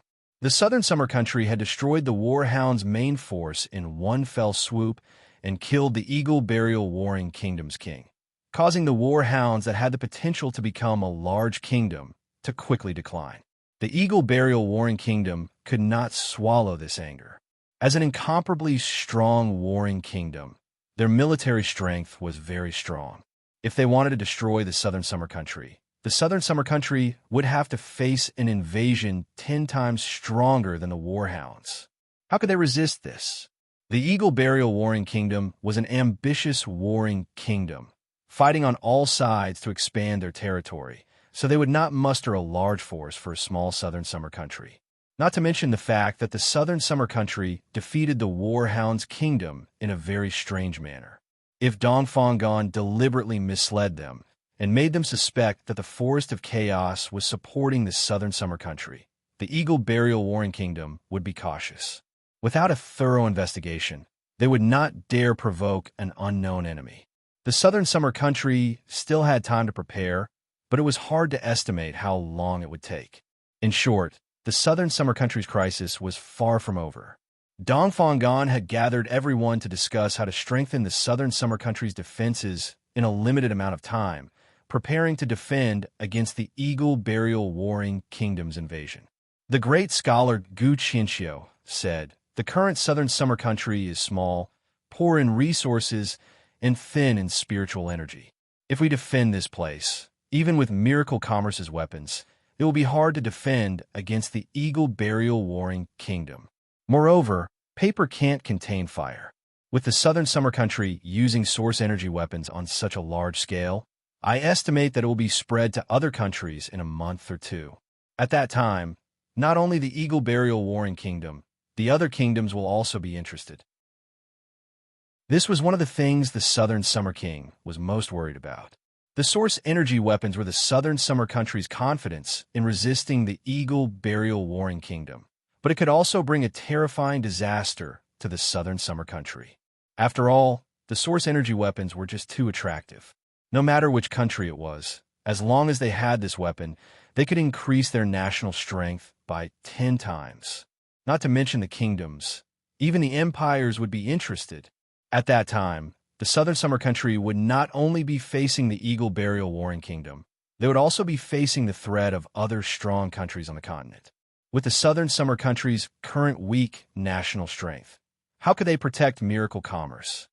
Trees will die when they move. People will live when they are poor. If we want to resist the threat of other powers, we can't just remain stagnant. Gu Qianxiu expressed his opinion. I think we need to expand outwards. The great scholar's words are reasonable. Dong Fanggan gave a slight nod. We can't advance to the north, and there are no rich lands to the east and west. Only the south can be taken a risk. According to what this king knows, although the southern forest is very rich, it has a large number of unimaginable powers, and the best of them are not inferior to the existence of a warring kingdom. The Southern Summer Country is too weak, so if we recklessly enter, we'll be swallowed without even bones remaining. What does everyone think we should do? A single Eagle Burial Kingdom could force the Southern Summer Country to this state. The peak powers in the Forest of Chaos were not inferior to warring kingdoms. The entire Forest of Chaos had the potential and resources to form a giant empire. With such a rich and fertile land, even if the Southern Summer Country absorbed a bit of resources, it would be enough to increase the Southern Summer Country's national strength. This was indeed a good way to quickly increase the Southern Summer Country's strength. Only, could the Southern Summer Country really gain a foothold in this kind of place?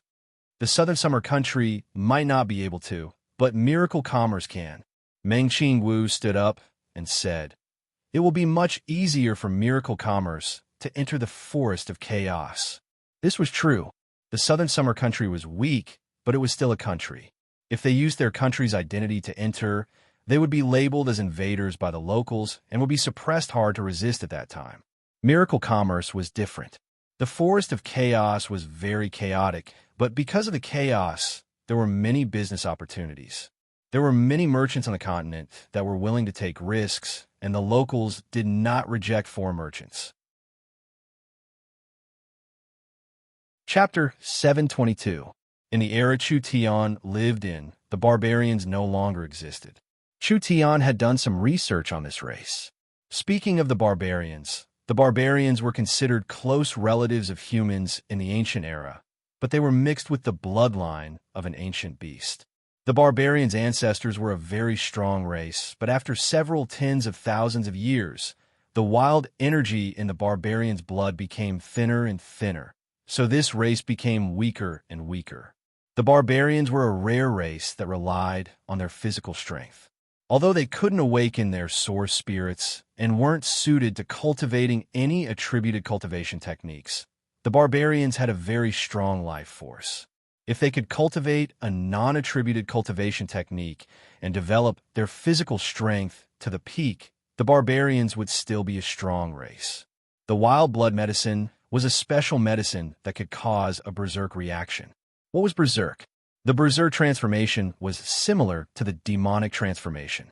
When the infernal flames invaded the thunder state, the abyss aura caused a large number of humans to be demonized, causing many weak or weak low-level cultivators to suddenly become terrifying abyss demon soldiers, which could directly threaten high-level cultivators.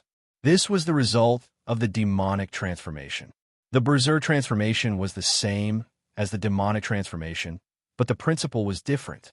The dark energy infecting a living being was the cause of the demonic transformation, But the Berserk transformation was when the power of the vicious beast surged in, stimulating one's potential and fully developing one's physical strength.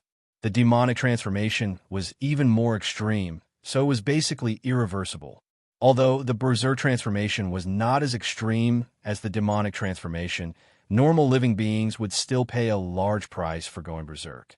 The Berserk transformation could increase one's strength by a large amount, but the price was losing one's rationality. They would become crazy and bloodthirsty, unable to differentiate between friend and foe.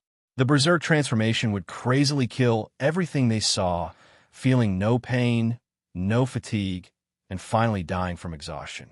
The barbarians had a special physique and bloodline, so they were one of the few living beings that could undergo the Berserk transformation.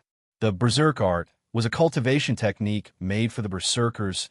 Not only could it increase the Berserker's potential, it could also suppress the Berserker's Berserk state, allowing the Berserker to maintain a clear mind in battle. The most important thing was that with each Berserk transformation, this cultivation technique would quickly evolve.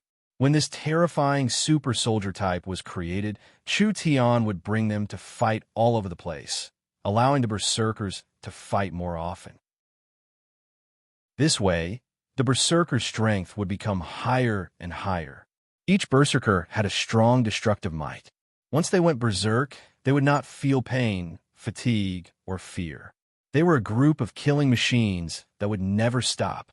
This was a soldier type that could quickly level up.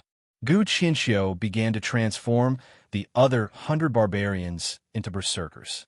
These barbarians were the elites of the barbarians.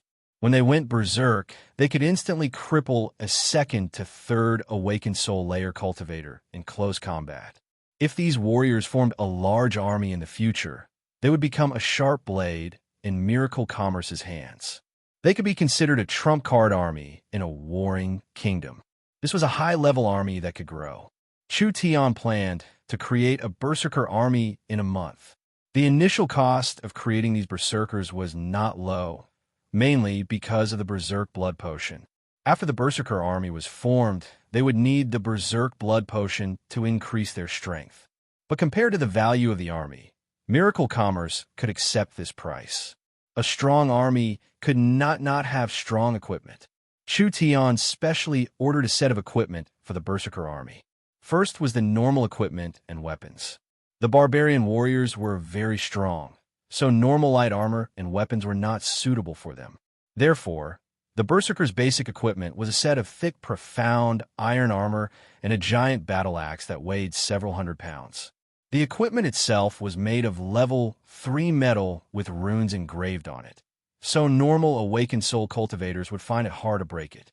If this equipment was worn by a human, they wouldn't be able to stand after a few steps, but to the Berserkers, it was as light as a feather. A heavy, profound iron axe was swung with the strength of a barbarian soldier. It was heavy and could split mountains and rivers. If it was an army of tens of thousands of Berserkers, it would be like building a steel wall on the battlefield. At least in the southern summer country, other than the Griffin Knights in the air, there was no other army that could break through this kind of defense. How could normal equipment be enough? This was Miracle Commerce's direct army. Chu Tian came to the weapons department of a Yun Sect's laboratory. How is the research on the source energy cannons? Yin Tianhe was working with a group of scholars, and Meng Qinwu was helping out in the laboratory. She personally introduced it to Chu Tian. There are no results for now. The source energy cannons were one of the armies Chu Tian made for the Berserkers. This kind of weapon was a compressed version of the source energy cannons. Although it didn't have the terrifying destructive power of the source energy cannons, it was much more portable. With the barbarian warriors' strength, they could carry it with them. With several dozen people equipped, they could easily break through the battlefield and provide a strong destructive power for the entire team. Although it was just a smaller version, it wasn't simple, so it was normal that it wasn't completed. What about the source energy swords? There are some results, but they can't be used. When he looked through the window of a laboratory, Chu Tian could see a few researchers working on a strange weapon. This weapon looked like a small handle with a strong energy structure inside. The handle was a source energy array, and when the weapon was activated, a high heat energy beam came out of the handle. It looked like a flashlight, but the difference was that the beam that came out of the handle was solid. When the high energy combined, it formed a solid substance, so it had a terrifying temperature. It could cut through steel like tofu. This was a basic, close combat source energy weapon. Chu Tian had provided the blueprints and let the laboratory try to make it. From the looks of it, the results were not good enough. Each energy sword was unstable. Where's the main problem? The main problem is the materials and energy. Meng Qingwu replied, most of our materials come from the southern summer country. Even if we use the highest grade materials, it is hard to bear the heat and energy produced when the energy swords are formed. Moreover, our energy batteries are not strong enough. The energy swords don't even last 10 seconds before they become weak, so it is hard to keep the energy swords stable. When we were making the source energy cannons, we had already used up all of our high-grade metals. Chu Tian gave a sigh. There really was nothing perfect in this world. He was prepared to make 8,000 berserkers. Each berserker would wear heavy armor, have a heavy axe, and be equipped with source energy grenades, source energy swords, individual cannons, and storm rifles, suitable for all kinds of situations. If he really had this kind of army, Chu Tian could directly charge into the Forest of Chaos and kill everyone. No matter how strong the locals were, could they block this kind of formation? Perhaps 100 storm rifles would be enough to make the locals run away like rats. We need large amounts of weapons. Meng Qingwu was very clear on Miracle Commerce's situation, especially the source energy cannons and storm rifles, these super strong weapons. Only, these weapons have very high requirements for materials. If the southern summer country can't find this kind of ore, I'm afraid we will be stuck for a long time. Time is precious. We can't drag it out. Chu Tian said, from tomorrow onwards, we'll split up. You wouldn't be thinking of going to the Forest of Chaos first, right? Miracle Commerce was not prepared yet, so wouldn't going to the Forest of Chaos in a rush alert the enemy. The Eagle Burial Kingdom could make a move against the southern summer country at any time, so Chu Tian had to prepare ahead of time. You'll stay in southern state to take care of the infrastructure on the outer layer of the Forest of Chaos, as well as the recruitment of soldiers. I'll enter the Forest of Chaos. Relax, I'm going to find resources this time, and ask around. I won't make this matter big. Meng Qingwu was a bit hesitant. I'm afraid it's too risky. I'll bring Vivian with me. Everything will be fine. Vivian's cultivation was deep, and she had an innate spatial energy. Even if she met someone she couldn't beat, she would most likely be able to run away. So with Vivian by Chu Tian's side, Chu Tian would be very safe. And it's like this. Meng Qingwu took over all the work and began to build the Berserker army. On the second day, Miracle Commerce brought out over 100 reborn barbarians. Each of them were equipped with powerful armor and weapons, and Meng Qingwu brought them to Barbarian City. Barbarian City was instantly filled with a large stir. The old chief never would have thought that after leaving for a few days, his clansmen would all become completely different people. Their strength had increased by at least 5-6 times. Any one of these 100 people would be a terrifying existence that an early or mid-awakened soul cultivator would find hard to deal with. What made the barbarians even more jealous was Southern State's Marquis Meng Qingwu announced. These over 100 people had officially joined Miracle Commerce and were now directly trained by Miracle Commerce. This was equal to receiving an iron rice bowl. Miracle Commerce was famous for their generous treatment. Other than that, each barbarian that became a berserker would not only gain strength, their families would also be taken care of by Miracle Commerce. The berserkers had signed a contract with Miracle Commerce. As long as they served for 5 years, they would no longer have their freedom. The berserkers had the right to withdraw from the army and return to the barbarian region to live. Miracle Commerce did not need to take the initiative to recruit soldiers. In just a few short days, several tens of thousands of young barbarians begged to become Miracle Commerce's soldiers. They would give you strength, freedom, and even take care of your family. To the barbarians, this was a chance to stand out. Of course, Miracle Commerce would not be polite. Meng Qingwu used her status as the southern state's marquis to announce that as long as they cultivated the berserker art, they would be able to join Miracle Commerce's reserve army and receive the berserker transformation. Once the news came out, in just 2 short days, the number of berserkers in the reserve army reached over 1,000. Miracle Commerce's large amounts of berserker medicine could barely keep up with the demand. However, as the number of people in the reserve army increased and the materials for the berserker medicine were used up, this task could not be completed in a short period of time. Recently, Meng Qingwu had been in charge, and Chu Tian had not appeared for several days. Only the high-level members of Miracle Commerce knew that he had quietly left Southern State and was heading to an unknown area in the south. Chapter 723.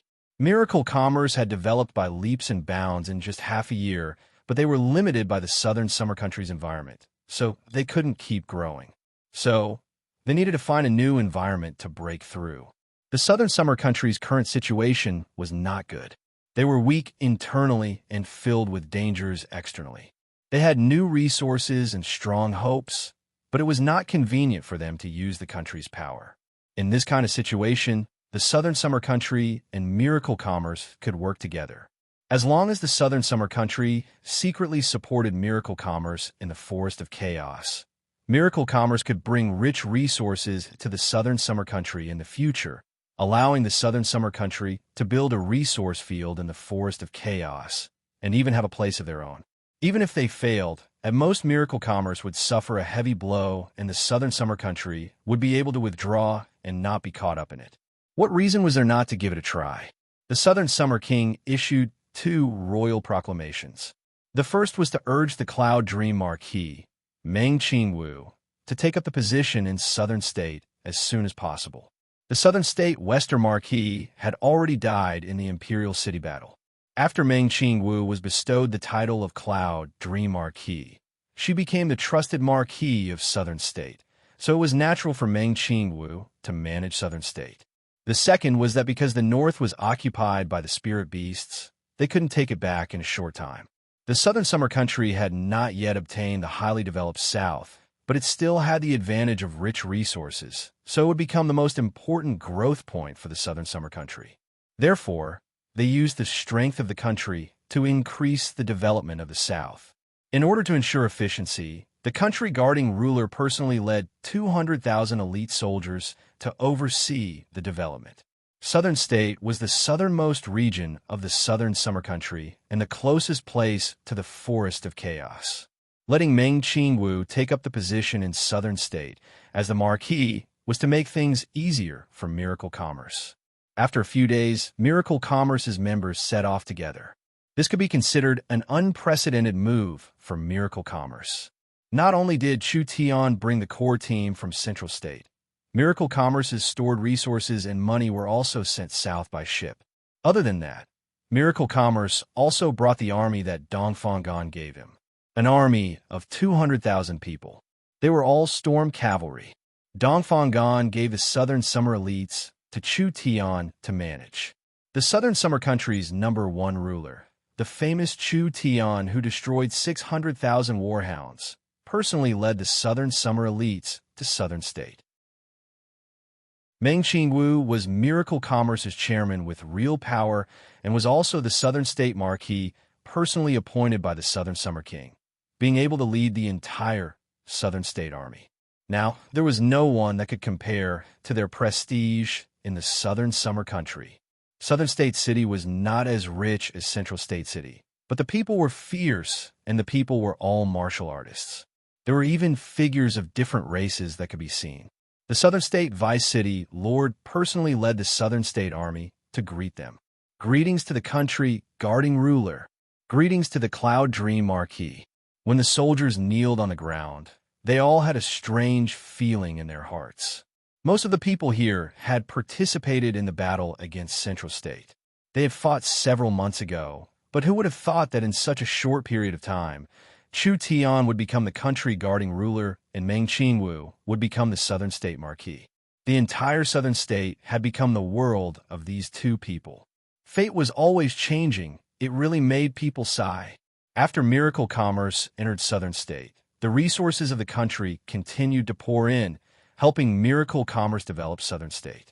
Chu Tian used this chance to collect large amounts of precious materials to refine pills, wildly increasing Miracle Commerce's strength. Very quickly, Meng Yingying, Meng Qingwu, and the other illustrious Soul Realm cultivators all took several top-grade sacred pills and smoothly reached the true Soul Realm, reaching the 7th awakened soul layer.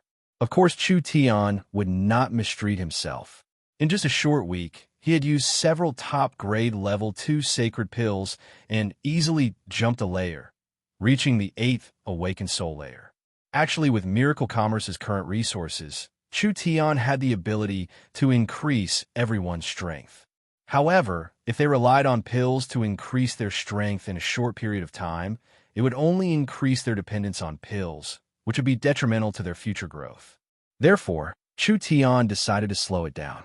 He used the remaining resources on Chun Bingyu and Dongfang Haoren, the two peak 9th awakened soul layer cultivators, building a foundation for them to break through to the true spirit realm. The previous Southern Summer King's son, Dongfang Haoren, had already joined Miracle Commerce. Chu Tian had appointed him as the head of the Chu sect, managing Chu Tian's Chu sect.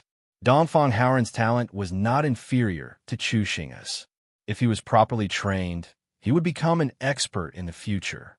While large amounts of resources were used to train high-level members, Miracle Commerce did not forget to develop low and middle-level members. The resources consumed in this period of time was over 10 billion gold coins. Even for the 3 great clans of the kingdom, this was not a small amount.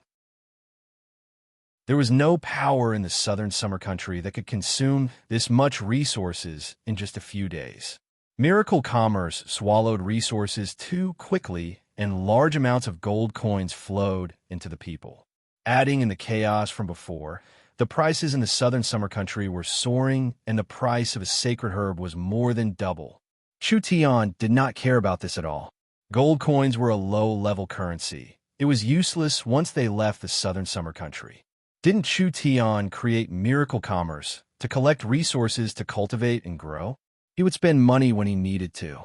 As for Miracle Commerce's large spending on the southern summer country's economy, it was not in his consideration. The most important task now was to build the space warehouse.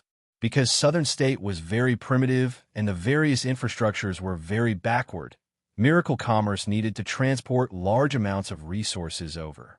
Shipping and air were too slow, but now that they had a space warehouse, it would be much more convenient to transport resources, especially after entering the Forest of Chaos.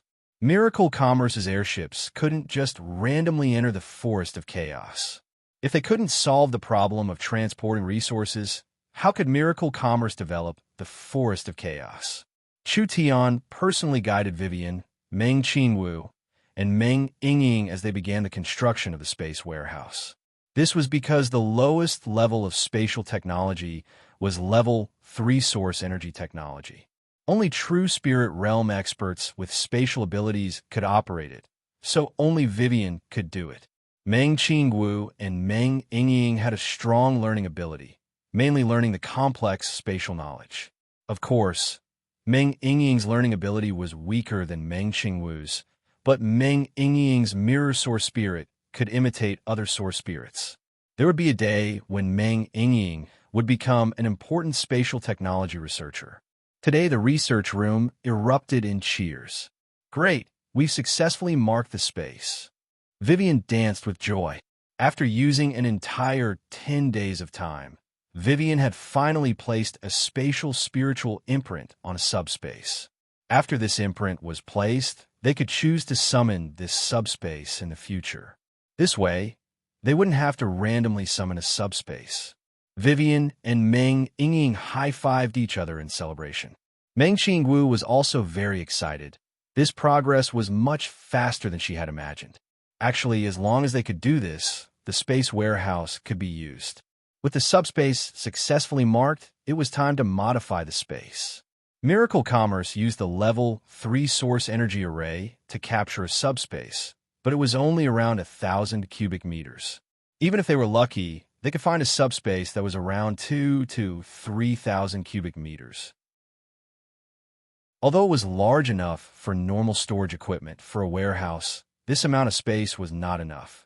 Not to mention, subspaces were often irregular. The subspace marked by the insect was shaped like an irregular flat cake.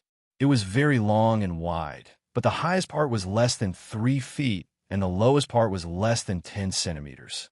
How could this kind of space be used for storage? It would be very inconvenient to transport goods. Most of these naturally formed subspaces were like this, so it was very important to modify the space. Vivian was Miracle Commerce's space engineer. Positioning and marking the space was a small matter. The real work was to modify the space. Chu Tian said to Vivian, "The space warehouse's shape must be regular.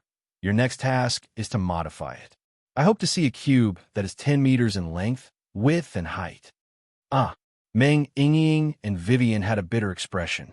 Changing a flat-shaped space into a cube was not an easy matter. Not only did Vivian need to do this, Meng Yingying and Meng Qingwu also needed to use their spatial knowledge and formulas to do large amounts of calculations. This was definitely a large task. Does it have to be a cube? It has to be a cube. Chu Tian was not purposely making things difficult for them. This spatial technology was a very complex technology. If they couldn't even make a level 3 space warehouse, how could they hope to develop higher-level spatial products in the future? Cubes, or spheres were all fine, but Chu Tian's requirements were a bit stricter. This was also to hone their spatial technology. Vivian was filled with fighting spirit. "No problem. I'll definitely make it into a cube." Chu Tian nodded in satisfaction. "Then let's first do a spatial transportation experiment." Everyone revealed a look of joy. Whether the space warehouse was good or not, it would all depend on the performance of this experiment. If the space warehouse was that fast and convenient, it would set off an unimaginable revolution on the continent. Chu Tian said to Meng Qingwu, "Notify the Central State Insect and have them send over 1,000 submachine guns." All right. Meng Qingwu immediately took out a portable communication device and called the Central State Insect's number. "Hello, is this Old Zhang? Please bring over 1,000 submachine guns to the spatial laboratory. We're going to do a spatial transportation experiment." Right. Don't ask too much for now." Meng Qingwu hung up.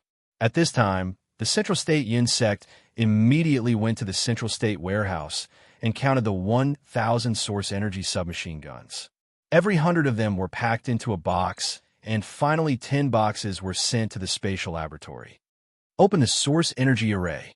Central State's laboratory followed the method and opened up the marked space. Everyone placed the weapons chest by chest into the space, and, at the same time, the entire city recorded the experimental data. Put all 10 boxes of guns into the space warehouse. The source energy array is stable, but the energy consumption has doubled. Record. After the space warehouse is filled with items, the space warehouse's energy consumption has increased. It is not clear if it is caused by mass or volume. After the Central State Insect's researchers finished collecting the data, they immediately closed the source energy array and used the communication device to contact Meng Qingwu. "The goods have been sent over there." Chu Tian waved his hand. "Let's take the goods." "Yes." Meng Yingying excitedly pressed the button to open the space warehouse. The energy pillars released a dazzling light. Meng Qingwu could clearly feel that the energy used to open the space warehouse was several times more than the previous times. The energy pillars were exhausted at a shocking rate. When goods were loaded, the space warehouse's energy consumption would increase.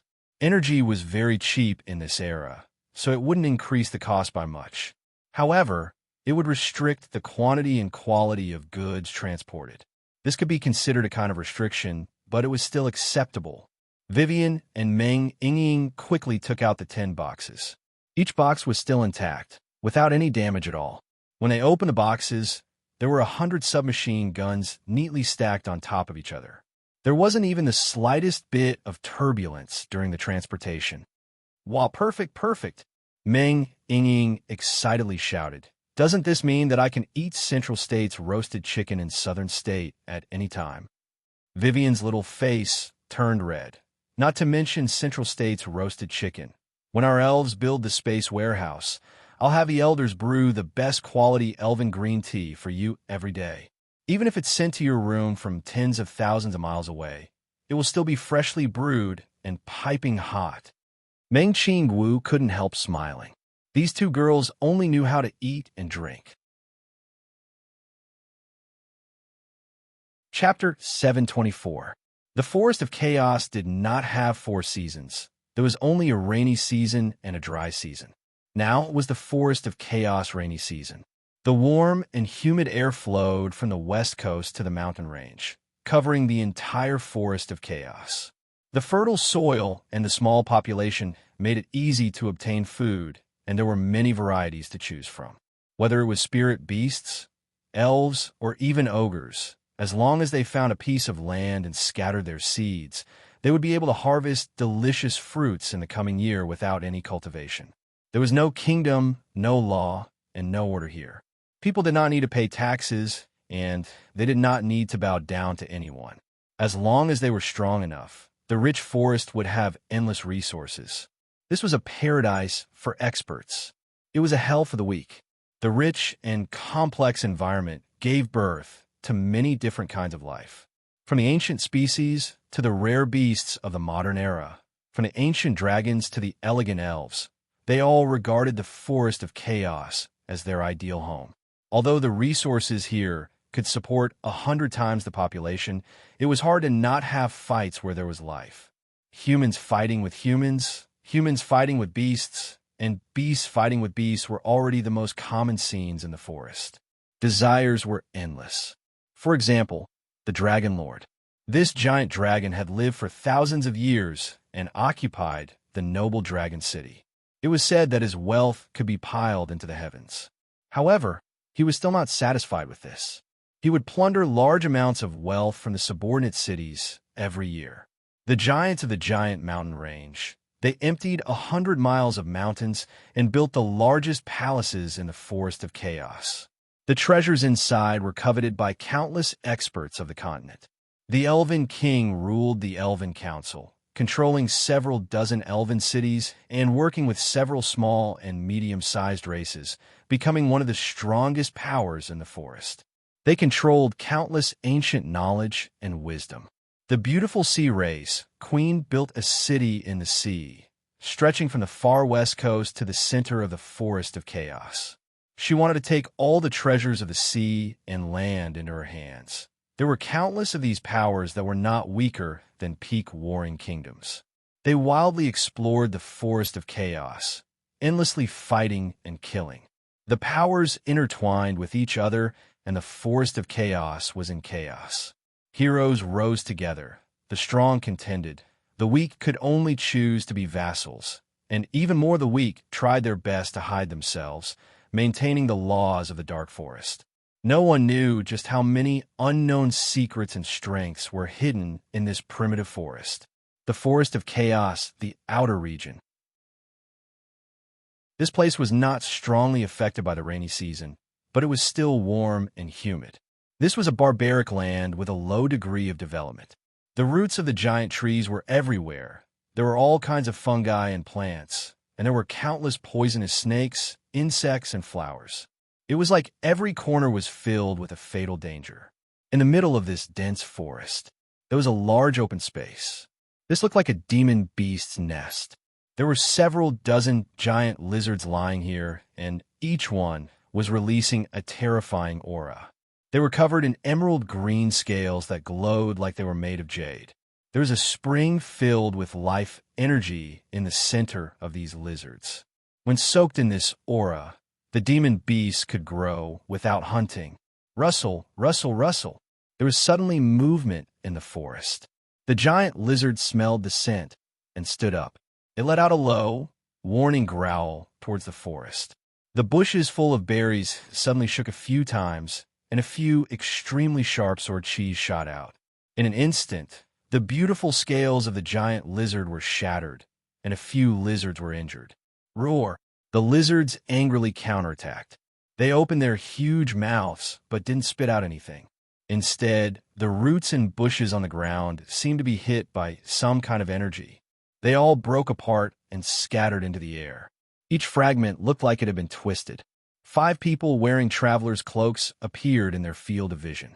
Although they were 5 inconspicuous humans, the lizards felt a dangerous aura and immediately attacked as a group. Who knew that at this moment? One of them waved his hand and cut open the space in front of him. The invisible energy that the lizards shot over was all swept into the spatial crack. Boom! The scales on the lizards' bodies instantly exploded, and all the energy fell on their bodies. The leader of the lizards was extremely angry. Its strong limbs kicked the ground, and it suddenly pounced at the 3 people. At this time, a little white fox jumped out, and its small body suddenly changed, turning into a giant monster fox. When the monster fox stared at it with a strange gaze, the lizard king instantly froze in place. Then it suddenly turned around and attacked the other lizards. Another person jumped out. A cold wave came out and froze a lizard into an ice sculpture. Another person conjured a giant sword and sliced the ice sculpture into pieces. There was no suspense in this battle. The 10 lizards were not weak, but they were still level 2 demon beasts. There were a few strong ones that were in the 7th or 8th awakened soul layer, and the weakest of these humans was in the 7th awakened soul layer. There was even an elf that had the strength of a true soul cultivator. That's right, these 5 travelers were not others. They were Chu Tian's group. Meng Yingying took out a whistle and forcefully blew it. The surrounding forest began to tremble, and a large group of people charged out. When these people saw the lizard corpses on the ground, they all began to cheer in pleasant surprise. The village chief gave the 10 sacred herbs to Chu Tian. This was their thanks to Chu Tian's group. This life essence water originally belonged to their village, but it had been forcefully taken by a group of lizards that passed by. The village had tried to attack them several times, but they had suffered heavy casualties and returned without any results. Today they had met 5 outsiders that were willing to help, so everything that had just happened. They never thought about it. Just by casually eradicating a nest of lizards, they could actually obtain so many precious herbs, and this was only from an unknown small village. The Forest of Chaos was rich in resources. It was not something the southern summer country could compare to. That night, the spirit beasts had already lit a bonfire. Those large pieces of juicy lizard meat were all placed on the fire with iron rods. The fragrant fat continued to drip into the fire, making a sizzling sound. The rabbit people were dancing around the bonfire. Each one of them had a look of joy on their faces. Several cute rabbit race girls were carrying good quality lizard meat as they blushed shyly and delivered it to Chu Tian. Their eyes were filled with hints. If there was a need, they were willing to provide some special services. There were no moral restrictions in the Forest of Chaos, and the spirit beasts were like this. Chu Tian looked at the rabbit race girls with interest. From their appearance, the rabbit race people were in line with human aesthetics. They were not covered in fur like some spirit beasts. The spirit beasts had many human characteristics, only having rabbit tails, ears, and etc. The rabbit race had quite a bit of foreign beauty. These rabbit race girls were clearly specially chosen by the village chief to curry favor with them. Chu Tian left a few rabbit race girls to drink with them, while also asking around for information. Meng Yingying used the prepared source energy barbecue array to reheat the meat. The taste of this meat isn't bad. Is that so? I think it's a bit old. They ate until their mouths were covered in oil, and the little fox had already eaten several dozen kilograms of barbecue meat. They were surrounded by rabbit race people, delicious barbecue meat, unique fruit wine, and primitive village. All of this had a special flavor. In short, it was something that couldn't be felt in a human country. They brought a total of 5 people this time. Chun Bingyu, Dongfang Haoran, and Vivian. These 3 were either bodyguards or guides. As for Meng Yingying, she was just here to play. Chu Tian was already a high-level awakened soul cultivator at the 8th awakened soul layer. Meng Yingying had broken through to the 7th awakened soul layer 2 days ago, only a bit later than Nangong Yun and faster than Meng Qingwu and the others. Because of Vivian's strong request, Chu Tian brought her along as a reward for her hard work in cultivation. In a few days, everyone was only at the edge of the forest. The forest of chaos was too large. It was several dozen times larger than the southern summer country. Although this area was mainly covered in forest, it was not completely covered in forest.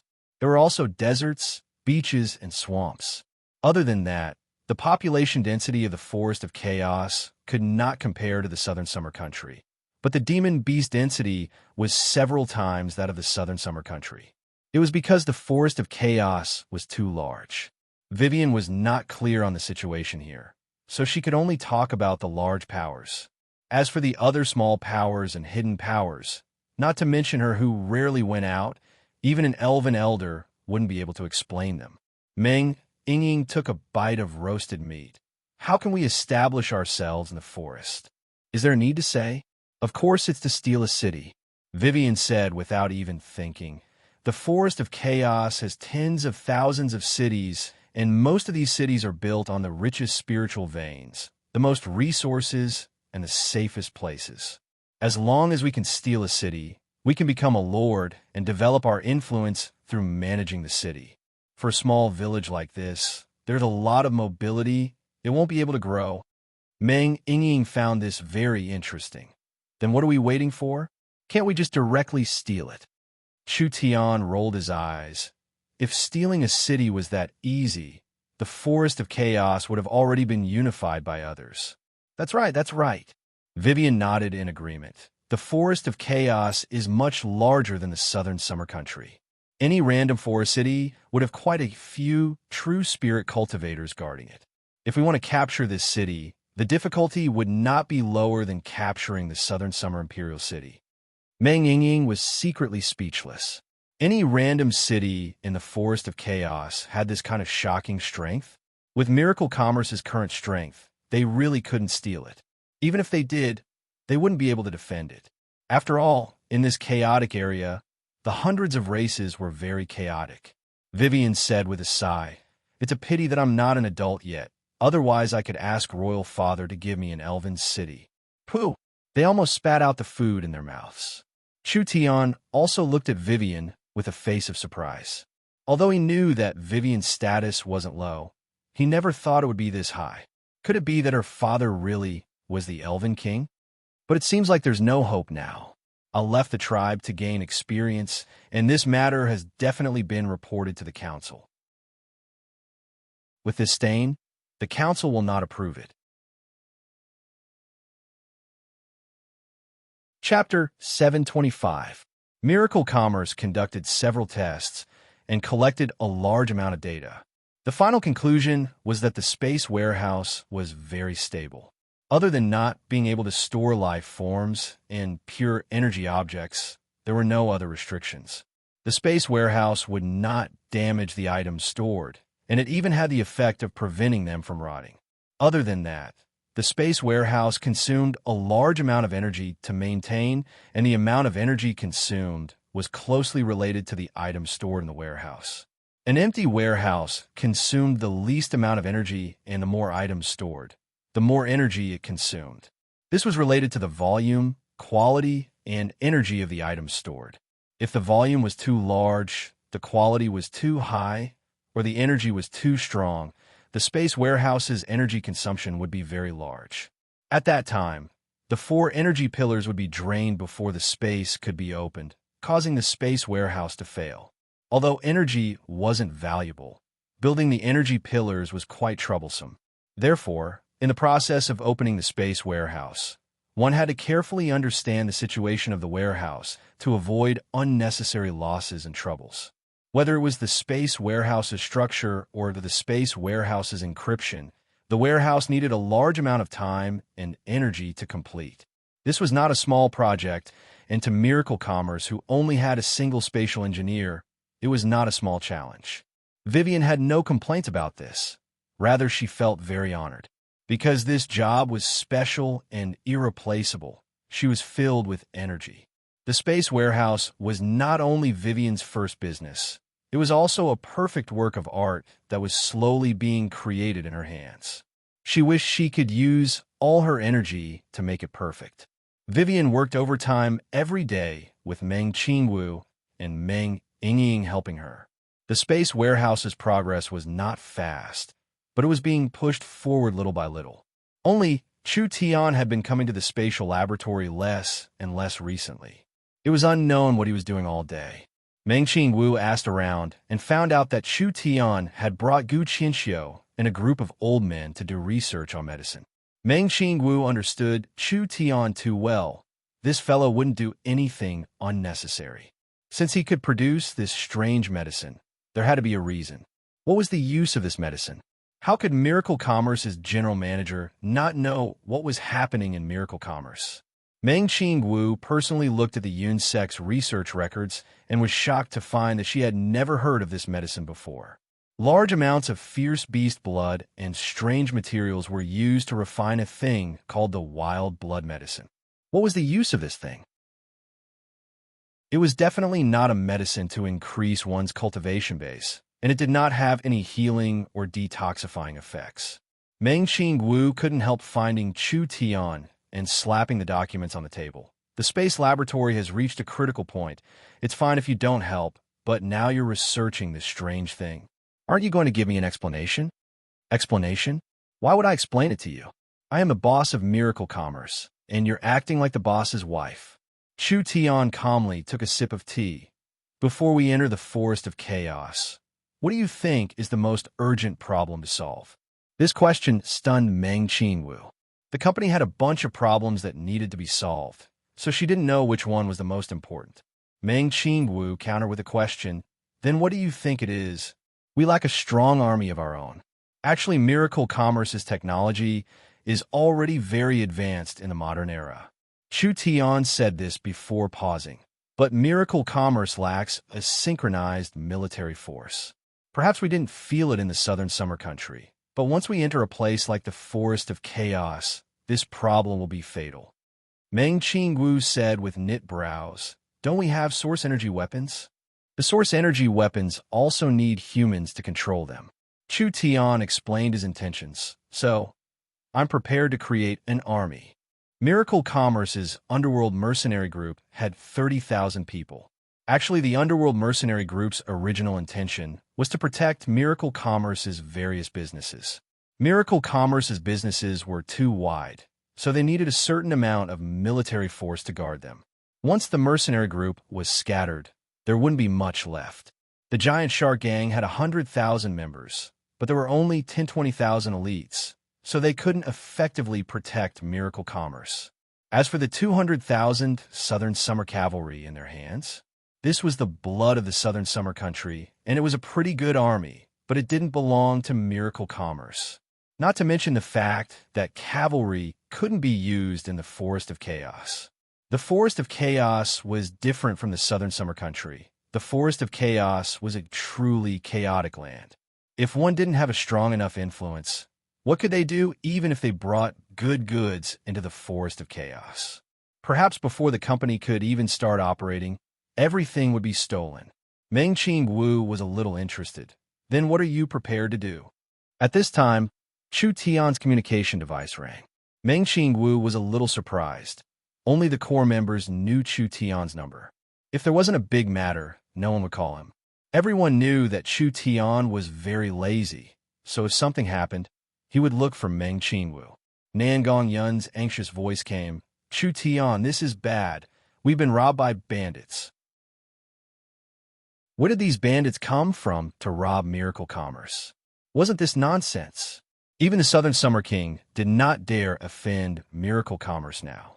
Chu Tian had a large army in his hands and was the #1 noble in the Southern Summer Country. So what was the difference between offending Miracle Commerce and committing suicide? Chu Tian did not say anything, but Meng Qingwu quickly asked, Nangong, what did you say? What is going on? I don't know either, it's just that a group of barbarians ran out of the mountains and attacked our engineering team. Nangong Yin quickly explained, those barbarian commanders aren't weak, they've captured Elder Sister Yun Yao and Elder Sister Kai Dai. Before Elder Sister Kai Dai was captured, She contacted me. I heard that there were heavy losses, so quickly come and save them. Southern State was the most primitive and barbaric region of the 8 states. Most of the barbarians came from the south and were very strong, making people fear them. Moreover, they were not civilized at all and would often kidnap caravans from cities. When the Western Marquis managed Southern State, he used a strategy of absorbing and resisting. He recruited the barbarians to increase his army's strength while using the Southern State Army to suppress the barbarians, maintaining a balance in front of them. After Miracle Commerce came to Southern State, Meng Qingwu understood the local situation. Although she knew that the barbarians were not small, she did not place them in her eyes.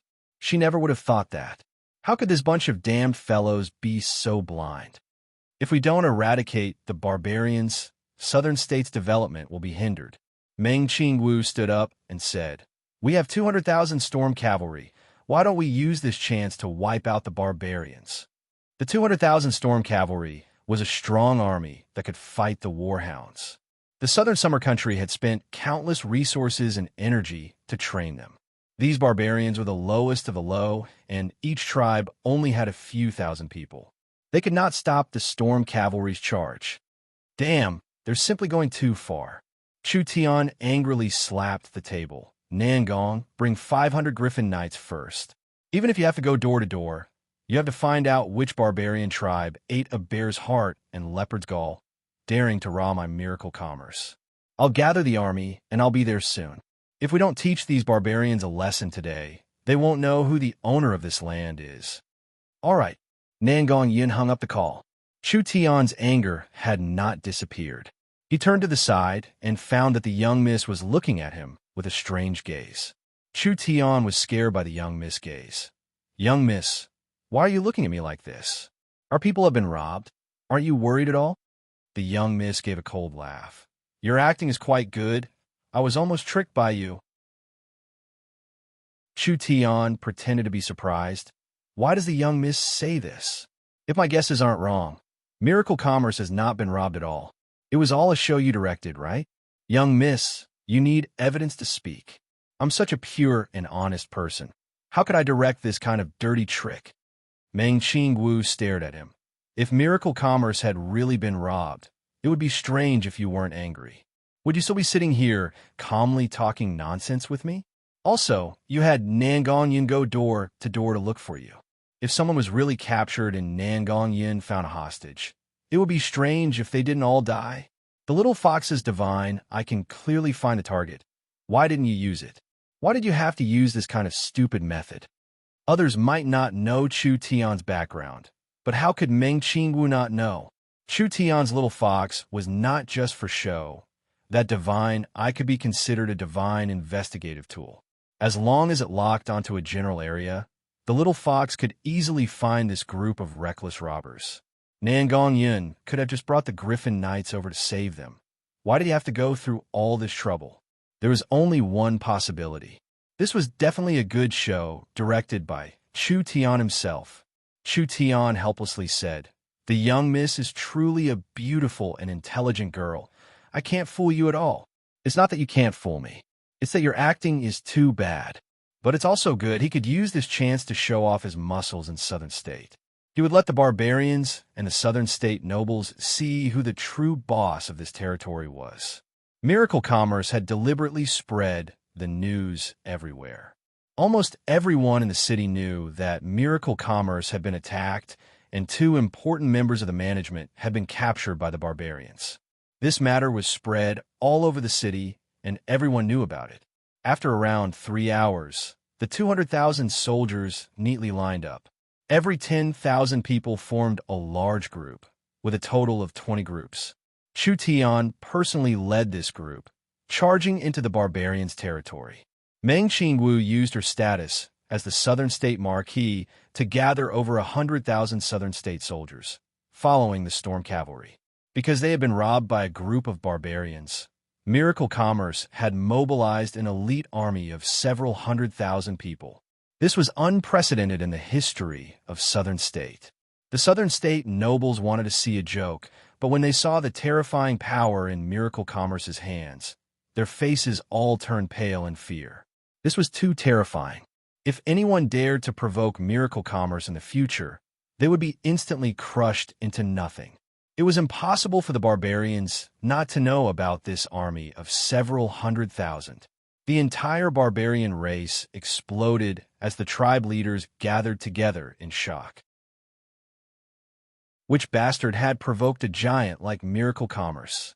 It wasn't like the barbarians didn't know anything about miracle commerce.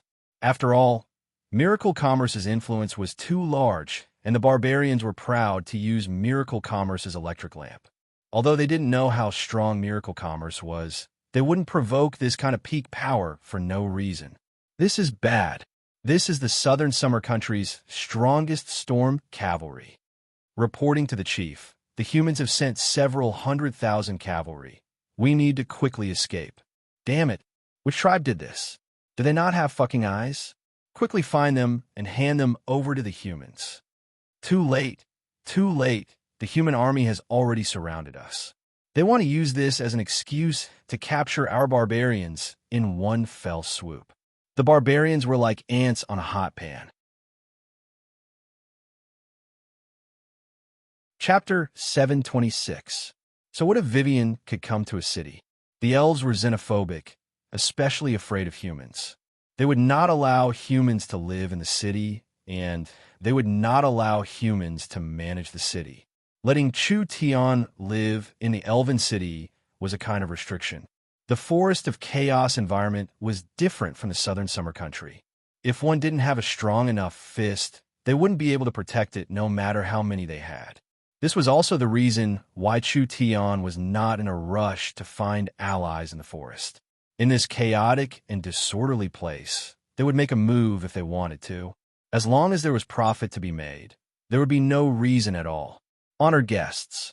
The rabbit race village chief walked over with the king. He was a bit fearful, but he respectfully said, "You've taken back the spring water for the village. We are very grateful to you. Is there anything we can help you with?" The rabbit race was a kind of spirit beast, but they were a low-class spirit beast race. The spirit beasts were one of the most complex races on the continent. The humans had dwarves, barbarians, and giants, and the elves had forest elves, snow elves, flame elves, and etc. However, there had never been a race like the spirit beast that had several hundred branches, with each branch being an independent species.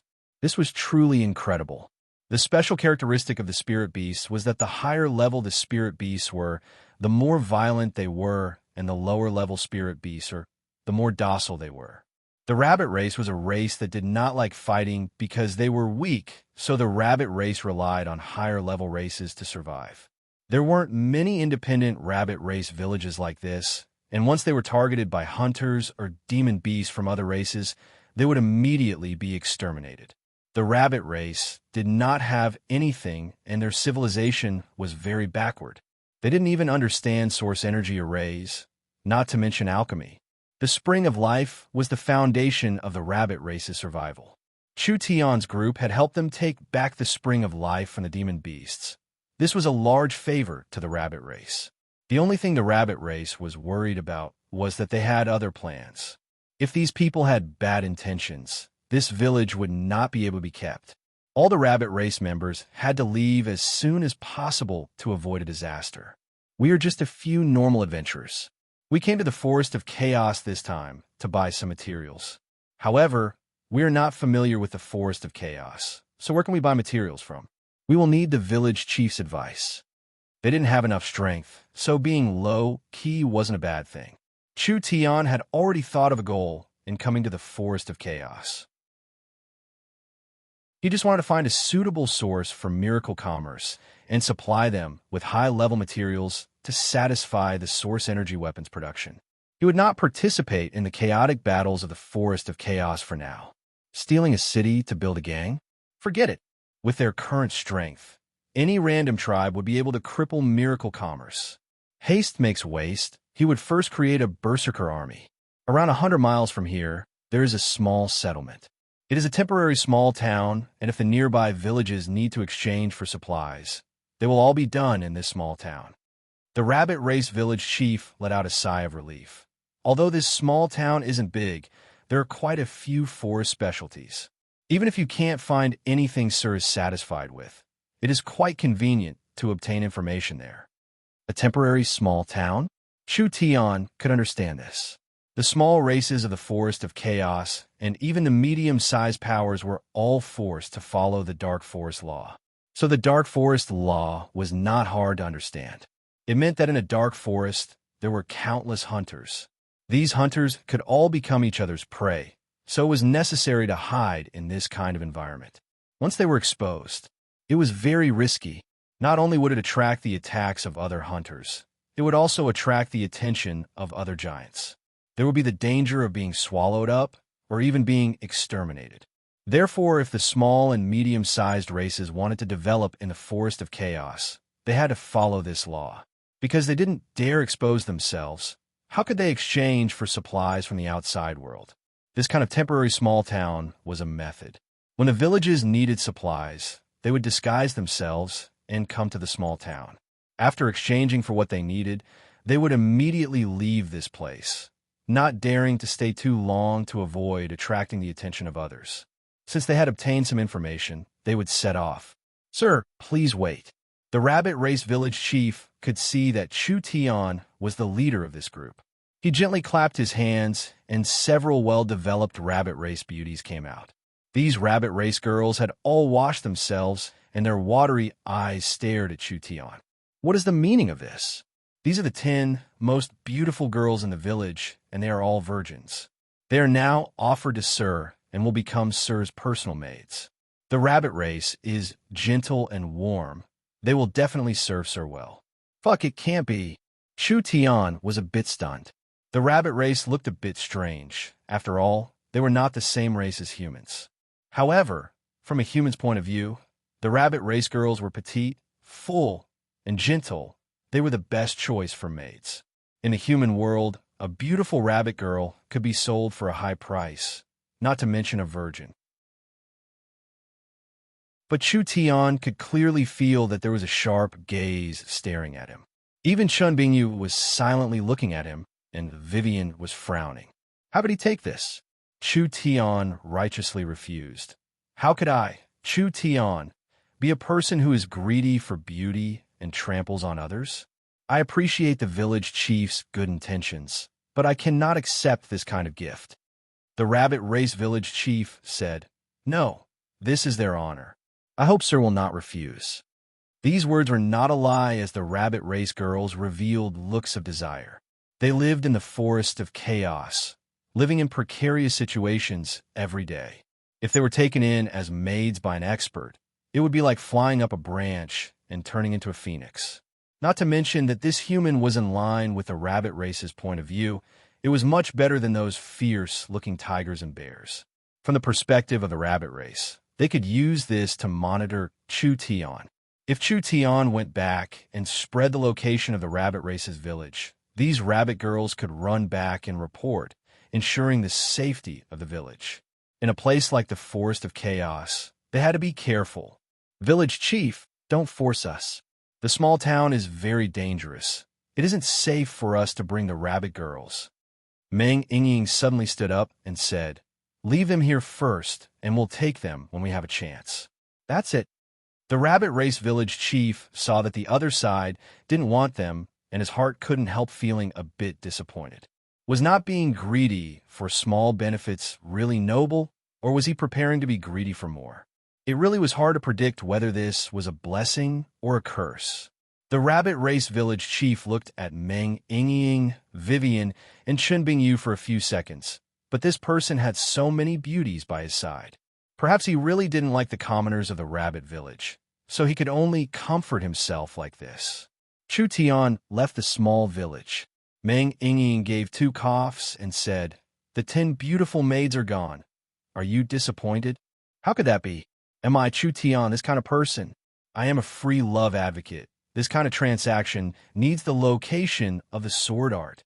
Who knows what you're thinking?" Meng Yingying rolled her eyes. She looked at the rabbit village covered in a weak flame and sighed. But these rabbit people are quite pitiful. They are clearly so weak, but they have to live in such a dangerous environment. Perhaps they will be discovered or destroyed sooner or later. But it's really strange. The Forest of Chaos is clearly rich in resources, so why are they fighting each other? The Forest of Chaos has always been like this. It's either you destroy me or I destroy you. Vivian was already used to it. It's hard for small tribes and small powers to survive. As long as they are targeted by a stronger power, they will be attacked for no reason at all. Meng Yingying said to Chu Tian, "Hey, since this place is this chaotic, why don't you just unify it and let these weak races survive?" Damn, look at your tone. It's like it's easy. Not to mention the others. What do we do with the Dragon Lord? The weapons that Chu Tian could make now wouldn't even be able to harm a single one of his scales. Not to mention the Elven King, Titan, Beast King, and Sea King, all these powerful existences. But Chu Tian was not a cowardly person. He immediately patted his chest and said, "Since it's Yingying's orders, I'll do my best to complete it." Meng Yingying revealed a sweet smile, feeling very satisfied in her heart. Since Chu Tian said this, there was definitely no problem. There was nothing in this world that he couldn't do. Vivian was very envious of Yingying and Chu Tian's relationship. Chu Tian was the person she admired the most. When the five of them set out, it was already midnight. Traveling through the forest at night was a big taboo because most demon beasts wanted to roam at night. However, Chu Tian was very bold, and he did not think that there would be anything that could threaten him in the Forest of Chaos. The Lost Forest was filled with large amounts of fireflies, sunlight vines, glowing grass, fluorescent mushrooms, and etc. They automatically emitted light at night. Although it wasn't bright, it wasn't to the point where one couldn't see their fingers in front of them. Of course, not all things that emitted light were good. There were some demons and monsters that emitted beautiful lights and illusions to confuse people's hearts, finally luring their prey into a trap. This was a beautiful and magical scene, but there were dangers lurking everywhere. The sounds of insects were gloomy, and there were demon beast roars coming from unknown places. The five of them didn't stop for a second. Although they were attacked several times along the way, they passed through without any danger. They finally arrived at their destination in the early morning. The morning glow fell into the forest like a flame, and the pale golden sun covered the small town of Sardo, quietly standing in the small valley in the dense forest. If it wasn't for the rabbit race's village chief's reminder, even if they passed by, they wouldn't know that there was a small town like this.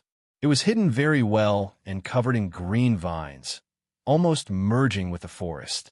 Sardo meant forest house in the spirit beast language, so most of the people in this small town were spirit beasts. The small town had no guards or a mayor. In this place where laws were worse than dog shit, strength was everything. Whoever had the hardest fist could do whatever they wanted. What made Chu Tian very surprised was that although it was small, it had everything. There were only a few thousand people in the small town. There were taverns, grocery stores, and all kinds of shops, but those that could live here were not easy to deal with. For example, the owner of the Alchemist Hall, he was a fugitive from the Great Zhou country. This person was proficient in alchemy and had refined poison to kill 300 enemies. He escaped from the Great Zhou country to the Forest of Chaos and lived in this small town, becoming one of the few humans here. He had been doing very well these past few years. Because alchemists were very rare here, when the important people in the village were sick, they needed to find him to treat them. Therefore, in just a few short years, this fellow had recruited many female apprentices, and they were all high-quality goods. The female apprentices only learned some simple knowledge of herbs. They could help in the day, and they could be used at night. If a customer liked them, of course they were welcome to use them. Only there would be a special service charge when the medical fees were paid, sometimes even more than their regular income.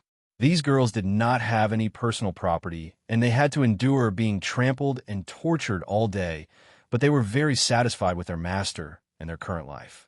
If it wasn't for their master having a bit of status, how could they work together and live safely? After all, the lives of slaves were no different than insects.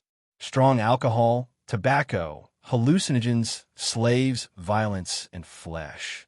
This small town was a small miniature of the Forest of Chaos, but it represented the majority of the forest of chaos. Chapter 7:27. Chu Tian's vast army moved out, and the barbarians were completely scared silly. They could bully the Western Marquis. How could they dare to provoke the country-guarding ruler, who had such a large army?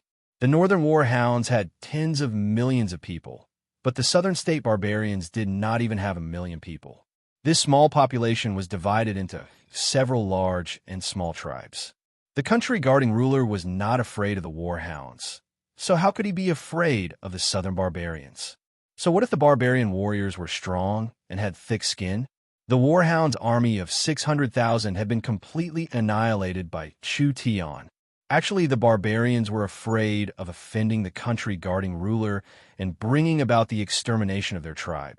So when they learned that Chu Tian had come to southern state, they began to restrain themselves. They quickly prepared rations and prepared to leave the southern state area. Although the barbarians were not smart, they were not fools, who would want an uncontrollable power to appear in their territory. The Western Marquis had no way of dealing with them before, but the country-guarding ruler had the ability to eliminate them. If they waited for Chu Tian to make a move, it would be too late. Perhaps Miracle Commerce felt that the barbarians had restrained themselves and were preparing to leave, so they had been peaceful for half a month. Meng Qingwu did not plan on making a move against the barbarians. Who would have thought that at this moment, it was unknown which group of idiots would not be able to hold back and go out to eat? It was fine if you said they were robbing a normal merchant caravan.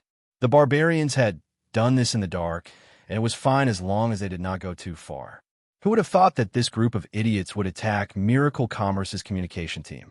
It was fine if you said you robbed them, but you killed Miracle Commerce's employees and even kidnapped 2 of Miracle Commerce's high management members. Wasn't this seeking death? It's over this time, they're dead for sure. An old barbarian tribe chief quickly discussed countermeasures with his tribe members. An old barbarian covered in bone ornaments stood up and said, "This is just a fuse. The Southern Summer people will not tolerate the barbarians. Nothing happened today, but something will happen tomorrow.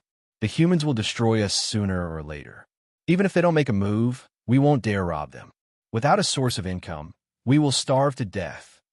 That's right. We can't stay in the Southern Summer country anymore. We have to quickly run." The barbarians did not know how to farm and were very barbaric. The humans disdained to be with them, so they could only rely on robbing to survive. Now that the southern state environment was deteriorating, the barbarians did not dare rob them anymore. How could they guarantee their future? The barbarians had lived in southern state for many years and had a deep grudge with the southern state people. From the perspective of the humans, they would not allow a foreign race that could threaten them to reproduce in their country. Even if this matter did not happen, there would be a day when the humans would make a move against the barbarians, so retreating was the only way. The old tribe chief nodded. "How are the preparations?" "We prepared enough these days. As long as the old tribe chief gives the order, we'll hide in the forest. No matter how strong that country-guarding ruler Chu Tian is, he can't chase us into the forest." The old tribe chief nodded. It seemed like this was the only way. Outside of southern state, although the living conditions were a bit hard, they could still reproduce. It was better than staying in southern state and waiting for death. This is bad. This is bad. Chu Tian has led an army of several 100,000 to surround all 4 sides, trapping all the tribes. Chu Tian has given the order that before the hostages are saved, any tribe that dares to move will be exterminated. The old tribe chief was shocked. The southern summer country's army surrounded the barbarians' living area this quickly. Now that they couldn't run, even if they wanted to, what should they do? In the end, only a few minutes had passed. This is bad. The humans are killing their way over. Clansmen, go all out with them. When these old barbarians heard the shouts from outside, they all turned pale with fear and quickly ran out. A red-haired girl riding a griffin was flying over with several hundred griffin riders. All the young barbarians in the tribe picked up their javelins and charged at this flying army. "Stop! Quickly stop!" The old tribe chief's eyes almost popped out. These young people that didn't know life from death, did they know what army this was? This was the Southern Summer Country's trump card, the Griffin Riders. This was a special force used to protect the royal family. Whether it was the riders or the mounts, they were all in the awakened soul realm. Don't think that the other side didn't have many people. These several hundred Griffin Riders were enough to destroy a barbarian tribe of several thousand people. Too late. These young blooded barbarians were all like newborn calves that were not afraid of tigers. When they saw the Griffin Riders approach, they immediately threw their javelins. How could this level of attack injure the Griffin Riders? The Griffin Riders easily shot down the javelins that were thrown at them. Good. You barbarians. You actually dared to sneak attack the Southern Summer Army? It seems like you'll be the ones to attack my caravan. Nan Gong-yun was filled with rage as her red hair danced in the air. She pulled out an exaggerated storm rifle and angrily shouted with a fierce expression, "If I don't give you a taste, you won't know how strong I, Nan Gong-yun, am." This was the legendary source energy weapon. The old tribe chief had only heard of it, but he had never seen it before. Nan Gong-yun did not give the barbarians a chance to explain as she raised the storm rifle and spat out an angry flame. Large amounts of source energy bullets wildly rained down on the barbarian tribe. The barbarians that were preparing to throw their javelins had never seen such a terrifying weapon before, so they all ran away while crying out in pain. Too terrifying. This was simply a demon's weapon. Nan Gong-yun's storm rifle shot out several hundred source energy bullets in less than half a minute. That wild storm of bullets made every barbarian feel like their liver was being torn apart. Who would have thought that this was just the beginning? Nan Gong-yun loudly shouted, "Everyone open fire! Let these bumpkins see Miracle Commerce's strength." The several hundred Griffin Knights put away their spears, and each Griffin Knight took out a source energy submachine gun. With several hundred source energy guns firing at the same time, what kind of scene was this? The barbarians could be considered to have experienced the power of technology. In an instant, the rain of bullets fell down like a waterfall. The stone houses of the barbarian tribe were destroyed, the tents were riddled with holes, and the ground was filled with holes. Who told you to go against Miracle Commerce? Who told you to steal our people? Who told you to go against the Southern Summer Army? Nan Gong-yun took out a hand grenade and threw it into the barbarian food warehouse. With a terrifying explosion, large amounts of flames soared into the sky, and the entire warehouse was razed to the ground. A portion of the Griffin Knights took out hand grenades and threw them into the barbarian buildings. Red energy mushroom clouds popped up one after another like mushrooms. The old tribe chief and the group of old barbarians were all stunned. The houses were gone, the land was gone, and the food was gone. Nan Gong-yun led the Griffin army to wreak havoc for an entire 5 minutes. The barbarians could not resist at all, and the entire tribe was completely destroyed. The only strange thing was that the tribe suffered heavy losses, but the barbarians did not suffer any casualties. "Spare us." The old tribe chief was filled with fear and worry. He brought the barbarians to kneel down. It really wasn't done by us. In the entire ambush, the Griffin Knights did not show any martial strength at all. They only used the source energy weapons to achieve this kind of terrifying effect. Even the most rebellious barbarian warriors would be shocked by this scene that they had never seen before. They would be branded in their hearts as Miracle Commerce's invincibility. The large barbarian men were all scared out of their wits. They all knelt down with the tribe chief and begged for mercy. Nan Gong-yun walked over with a burning storm rifle. She waved her left hand and loudly shouted, "Search for me." The Griffin Knights split up to search and also caused some destruction. Finally, the entire tribe was in a mess, but they did not find anyone from Miracle Commerce. Nan Gong-yun who asked, "It really wasn't done by you?" The barbarians bitterly complained. It really was a misunderstanding. How could they do this kind of thing? Fuck. Since it wasn't done by you, why are you resisting? Nan Gong-yun slapped the old tribe chief to the ground. Her eyes were filled with flames as she angrily shouted, "Do you know how much time you've wasted for us? If it wasn't because of you, Miracle Commerce would have buried you with us. Come, let's go to the next tribe. Nangong Yin led the Griffin Knights away. The old chief stood up and looked at the smoking tribe with a despondent look on his face. This Miracle Commerce is not human. They are demons. That's right. Only demons have this kind of weapon. Even if we had 100 times more people, we still wouldn't be able to resist them. Quickly run. The old tribe chief looked at these people and shouted, Run? Run my ass. We don't have weapons. We don't have food. We don't have a tribe. There's nothing left. We are surrounded by the Southern Summer Army. How can we run? Then what do? Even if we aren't killed by the demons, we will still starve to death. That's right. They haven't saved the hostages yet. Perhaps they have already been killed.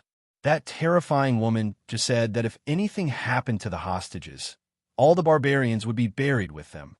The barbarians were filled with panic. This disaster had destroyed their homes, and they had no weapons or food, so it was impossible for them to travel to the forest. But staying here was also a road to death, so what should they do? How about we surrender?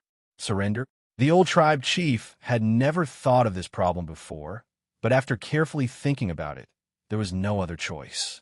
They couldn't escape, so if they wanted to keep their lives, there was only one way.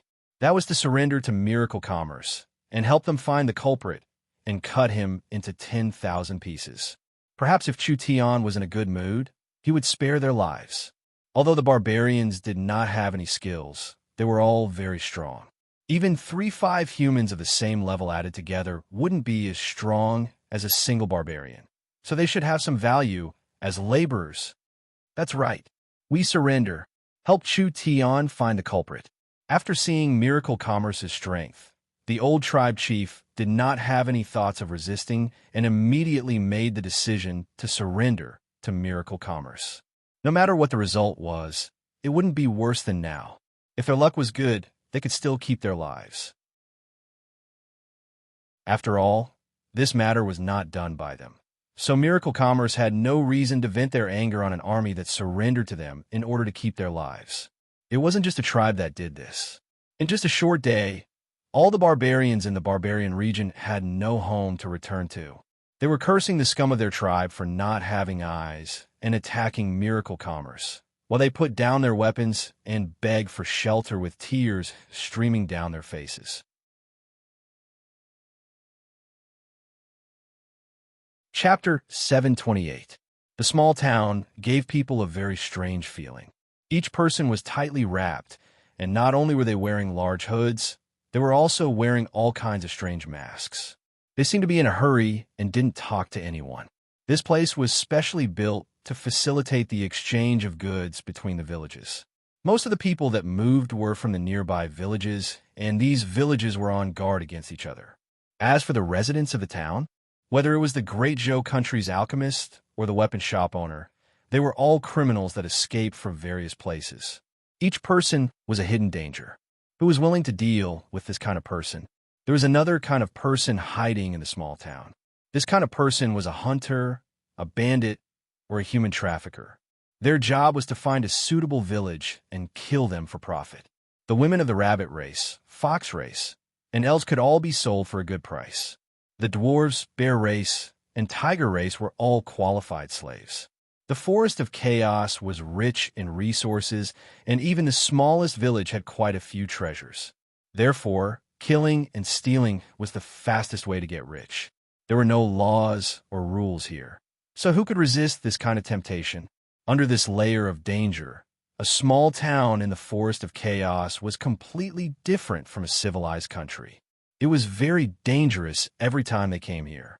If it wasn't done well, not only would their lives be in danger, it would even bring disaster to their entire clan. It was because of this that Chu Tian's group was too eye-catching. The 5 of them did not hide themselves at all as they swaggered in. Apart from one elf who couldn't be judged, the other looked very young and didn't seem to be very powerful. So how could they not attract attention? They were simply pieces of fat meat. When the 5 of them arrived in the small town, they immediately felt over 10 gazes filled with ill intent. Dongfang go and ask around. Chu Tian ignored the people sharpening their knives in the corner. See if this town has anything we want. All right, Dongfang Haoran turned around and left. This Dongfang Haoran was the previous Southern Summer King's eldest son and had the chance to become the new Southern Summer King. But now he had become a member of Miracle Commerce. This was fate playing with people. But Dongfang Haoran did not have any interest in the throne. Rather, he would have a better growth with Miracle Commerce. This fellow was like an unpolished jade.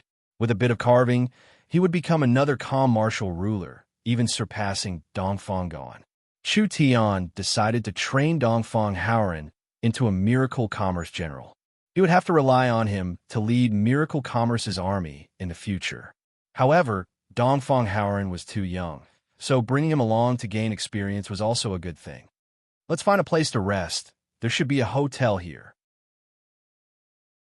The four of them did not even take 2 steps. Stop!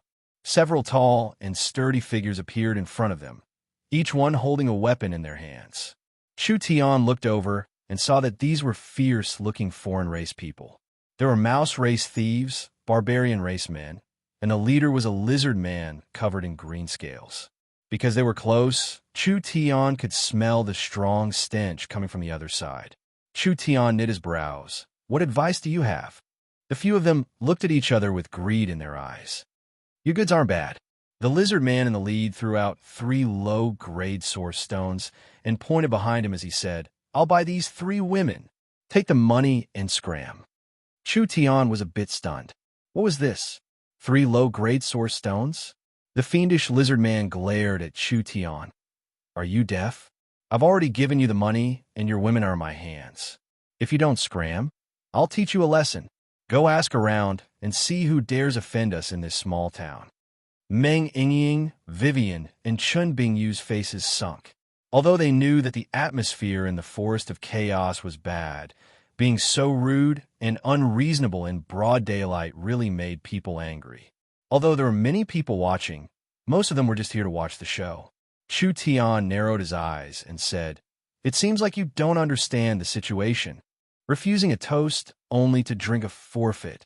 The lizard man pulled out the blade at his waist, and a green spirit energy was released. Then go die. Not weak, an illustrious soul realm strength.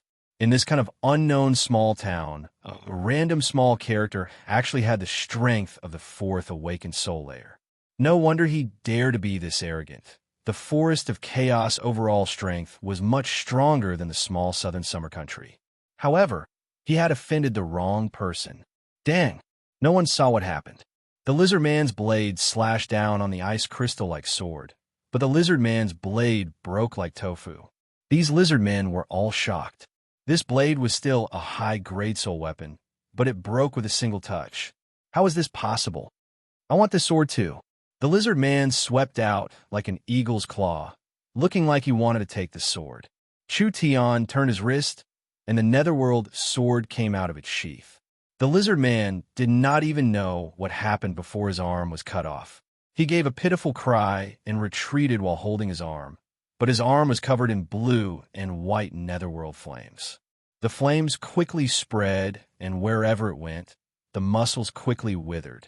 In just a few seconds, it had spread to his entire body. The originally strong man had suddenly become as thin as a stick, finally breaking apart and turning into smoking fragments. The other lizard men revealed looks of fear when they saw this. They could not understand. Only the small villages around this town knew about it. So how could a small village like this have such a powerful character? It was too late to run. Chun Bingyu waved her hand, and large amounts of crystal-clear snowflakes flew out, instantly piercing into the lizard men's bodies. Several hundred sharp icicles appeared in these lizard men's bodies, turning them into giant ice porcupines. They did not even have the slightest bit of resistance before they were killed. Meng Yingying spat at the corpses on the ground. This kind of guy wants to fight us. This kind of bad person. Even Meng Yingying did not have the slightest bit of pity. The surrounding onlookers revealed looks of dread. Wherever the 4 of them went, everyone moved far away and no one dared to approach them. If they could kill the chicken to warn the monkey and save themselves some trouble, that would be the best. But would the situation be as smooth as Chu Tian imagined? The passers-by whispered to each other with eyes filled with schadenfreude, preparing to watch a good show. Chu Tian knew that this matter would not pass this easily. But even like this, Chu Tian did not need to be afraid. He did not believe that in a small town on the edge of the forest of chaos, there was anything that could threaten him. This is considered an inn? Meng Yingying was standing in an incomparably simple stone house. It was like several stone balls buried in the ground, with the surface covered in moss and vines. There were even poisonous insects like centipedes and spiders crawling through the cracks. The inside of the small stone house was not much better. Each stone house was completely sealed and did not even have a single window. There were no lamps. The lighting tools here were glowing substances extracted from the sap of fireflies. Each stone house was less than 2 meters tall and less than 10 square meters in area. It was simply like a dog's kennel. Meng Yingying felt that instead of living in this kind of place, it would be better to set up a tent in the forest. Safety was the most important thing in the forest of chaos. Although these houses were simple, they were relatively stable. What Meng Yingying, Vivian, and the others could not accept was that the owner was an orc. The owner was actually an orc. Orcs were a different race from spirit beasts, and there were many of them in the forest of chaos.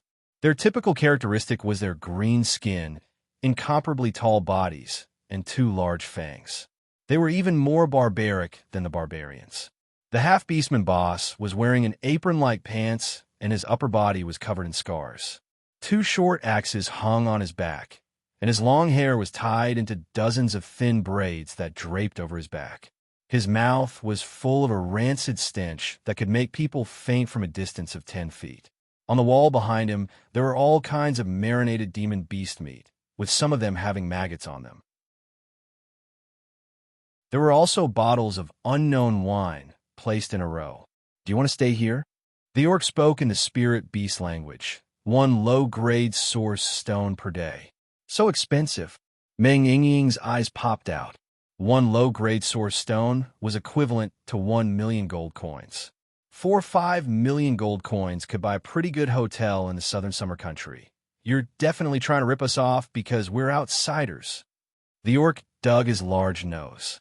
Ignoring Vivian and Meng Yingying's disgust, he took out a sticky substance and smeared it on his pants. So what if I rip you off? You can't stay if you want. You. Yingying, forget it.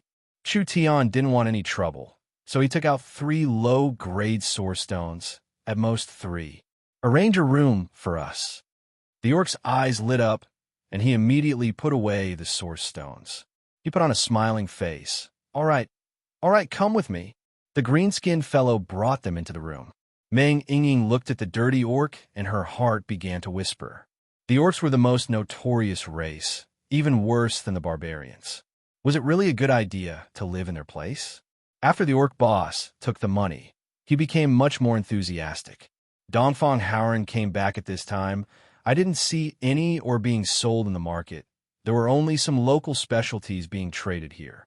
Wouldn't this have been a wasted trip? And they were living in this kind of damn place.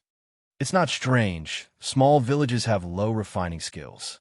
Even if they found a high level, or they wouldn't be able to mine it. Even if they could mine it, they wouldn't be able to refine it. Chu Tian shook his head and said, but it's not a wasted trip. At least in this town, we can gather more information or find the nearest city in the forest. While they were talking, the orc boss came back with a dirty plate. He very enthusiastically placed it in front of them. They saw a bottle of wine and a few pieces of black beast meat on the plate. The boss put his dirty and oily hands on his dirty pants and wiped them. That ugly face revealed 2 terrifying yellow fangs. Honored guests, please have a taste. This is our orc race's wine. It's free, and you'll like it. He personally poured a cup and gave it to Chu Tian. Chu Tian looked at the muddy liquid in the cup, and his expression became strange. The orc boss was very angry. In the orc race, refusing a friend's wine is very rude. Old brother, it's fine if you put poison in the wine. Chu Tian said with a look of disdain. Can't you change it to a better wine? This is like shit. Who do you expect to drink it? You want to use it to poison us? Do you really think father's brain is full of shit? The orc boss was shocked.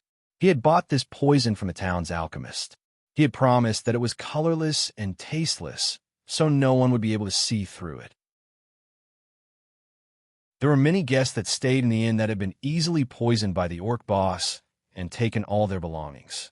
How could this fellow recognize it with a single glance? You dare not appreciate it. The orc boss directly smashed the cup and pulled out 2 short axes from his back. He fiercely said, "I'll let you know the result of rejecting the orc's good intentions. If the soft approach didn't work, they would use the hard approach." Dongfang Howren kicked out, and the orc boss was sent flying out the door. Is strong? The orc boss quickly stood up, but before he could say anything, an arrow pierced through the stone wall and pierced through the orc boss' chest. Damn, where did this arrow come from? The Beastman boss had died without knowing why. More and more arrows pierced through the walls, wildly shooting at the people in the inn. It was clear that the person outside wanted to kill everyone in the inn. Chu Tian's group of 5 felt this was strange. Who the fuck was shooting arrows from outside? Could this place be any more chaotic? I'll do it. Vivian suddenly cut open the space and let everyone out of the inn.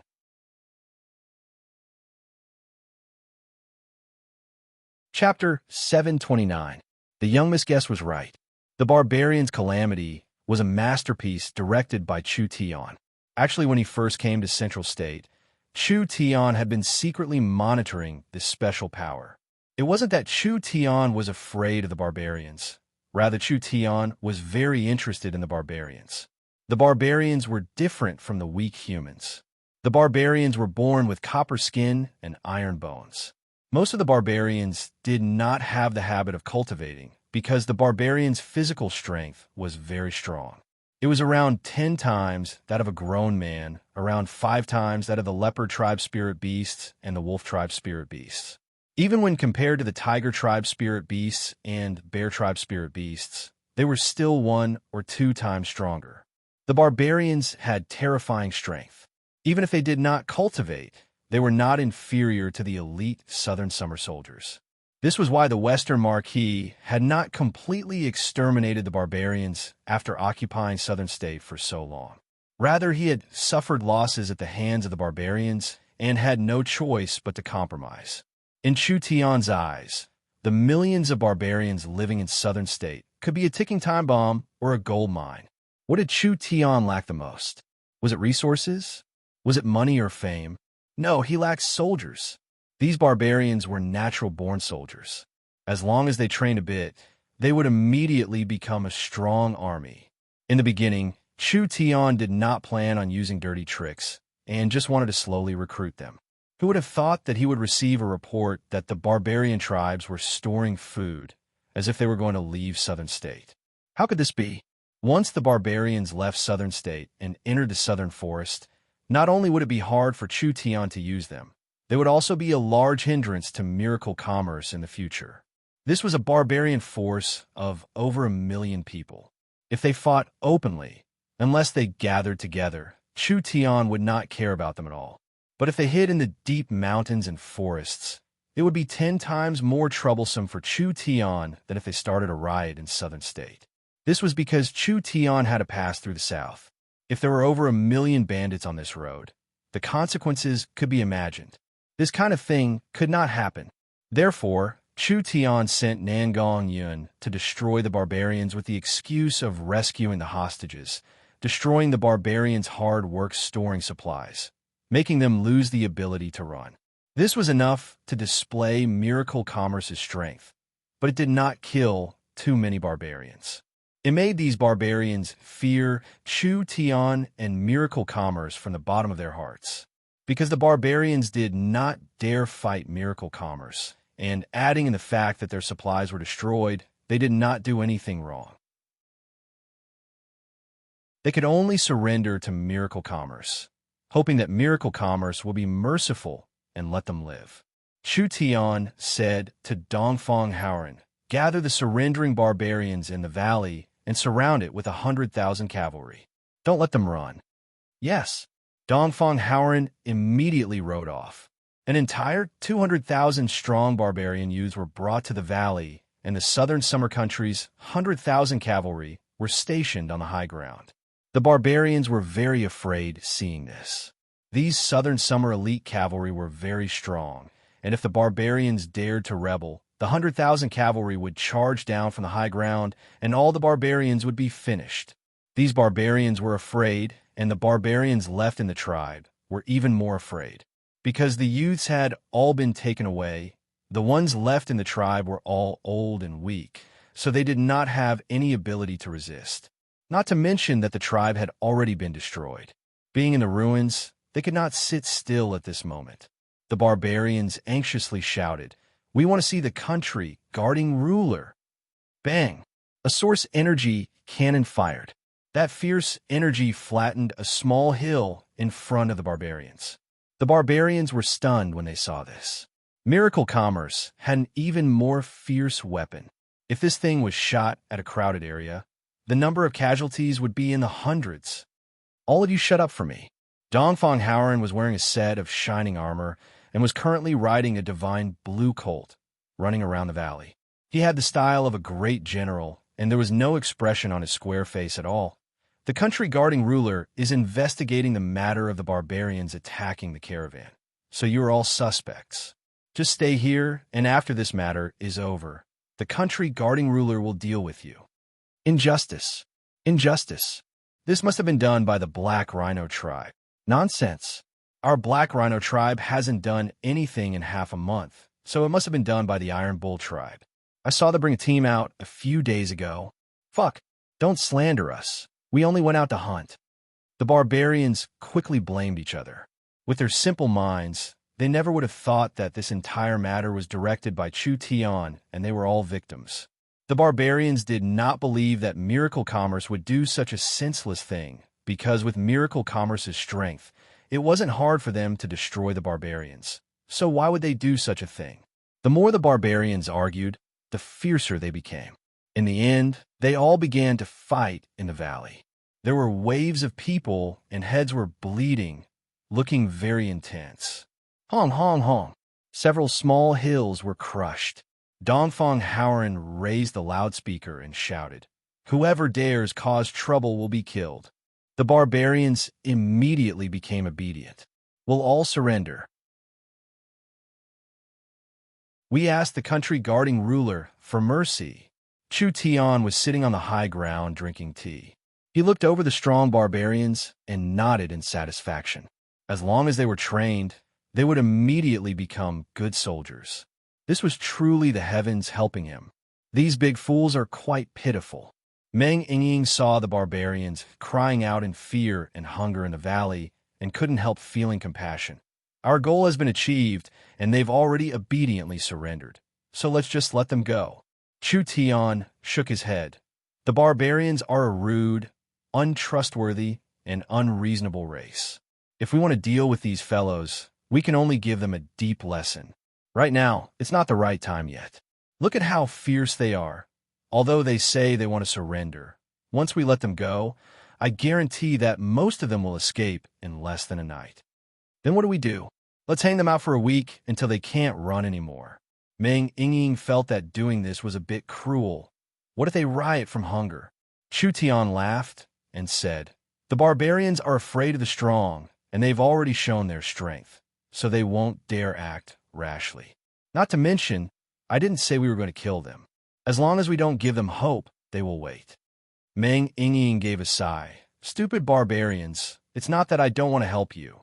But who told you to be targeted by Chu Tian? It would be strange if you didn't have bad luck." He did what he said.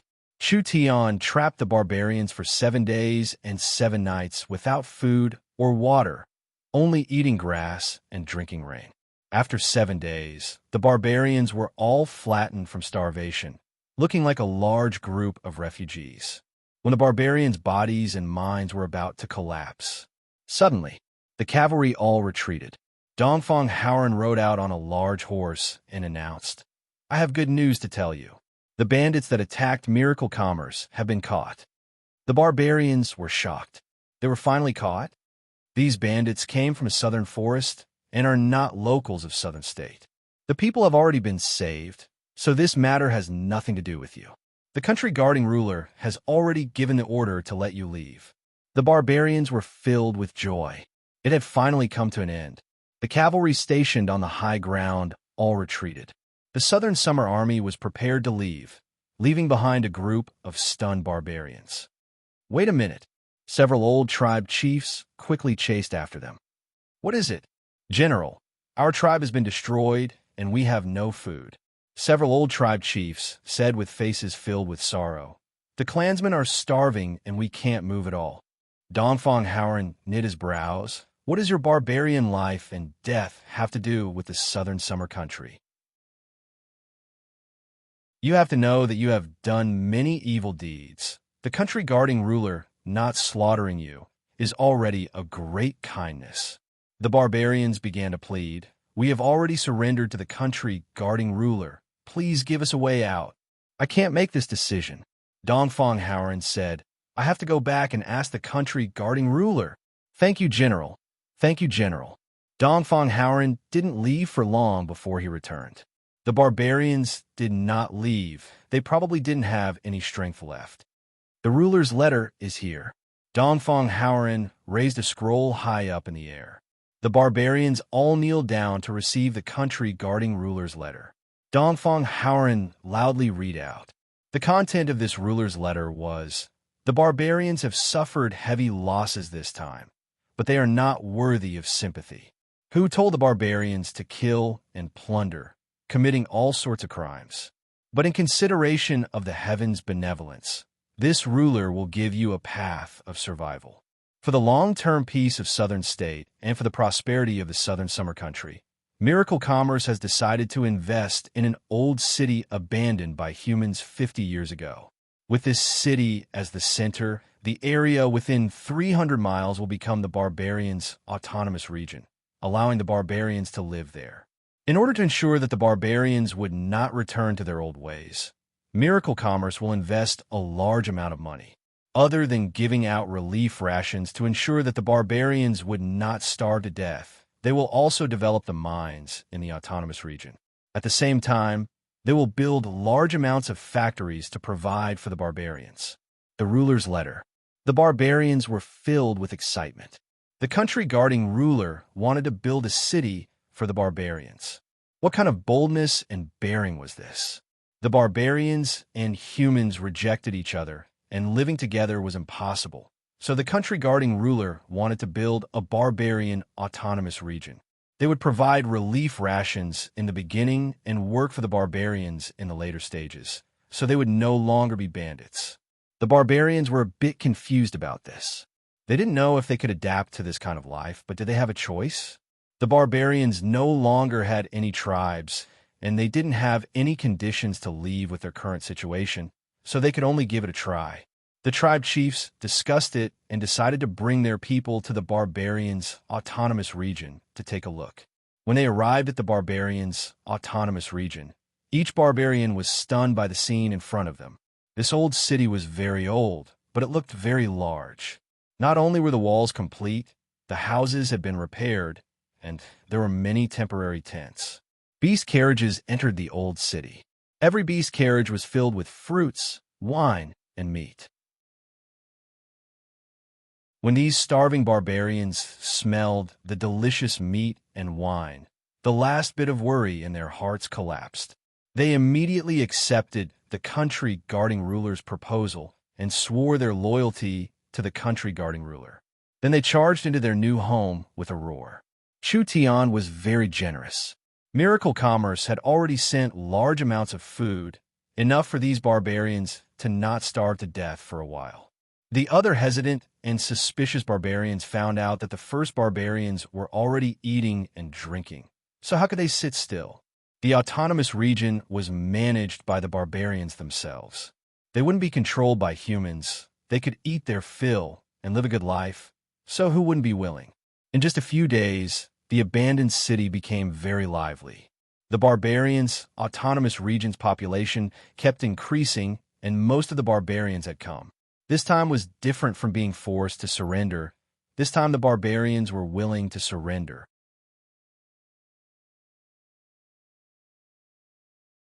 Chapter 730. Dozens of fierce bandits from different races surrounded the small and in circles. Every single one of them held a bow in their hands and shot arrows at the end. They were clearly not ordinary people. Every arrow contained powerful spirit energy, and that sharp power could easily pierce through a small stone house. That half-beast-man boss was killed by the arrows. This is the result of offending us. The leader of the Snake Clan summoned several large fireballs and smashed them. This small one that was riddled with holes finally exploded and collapsed.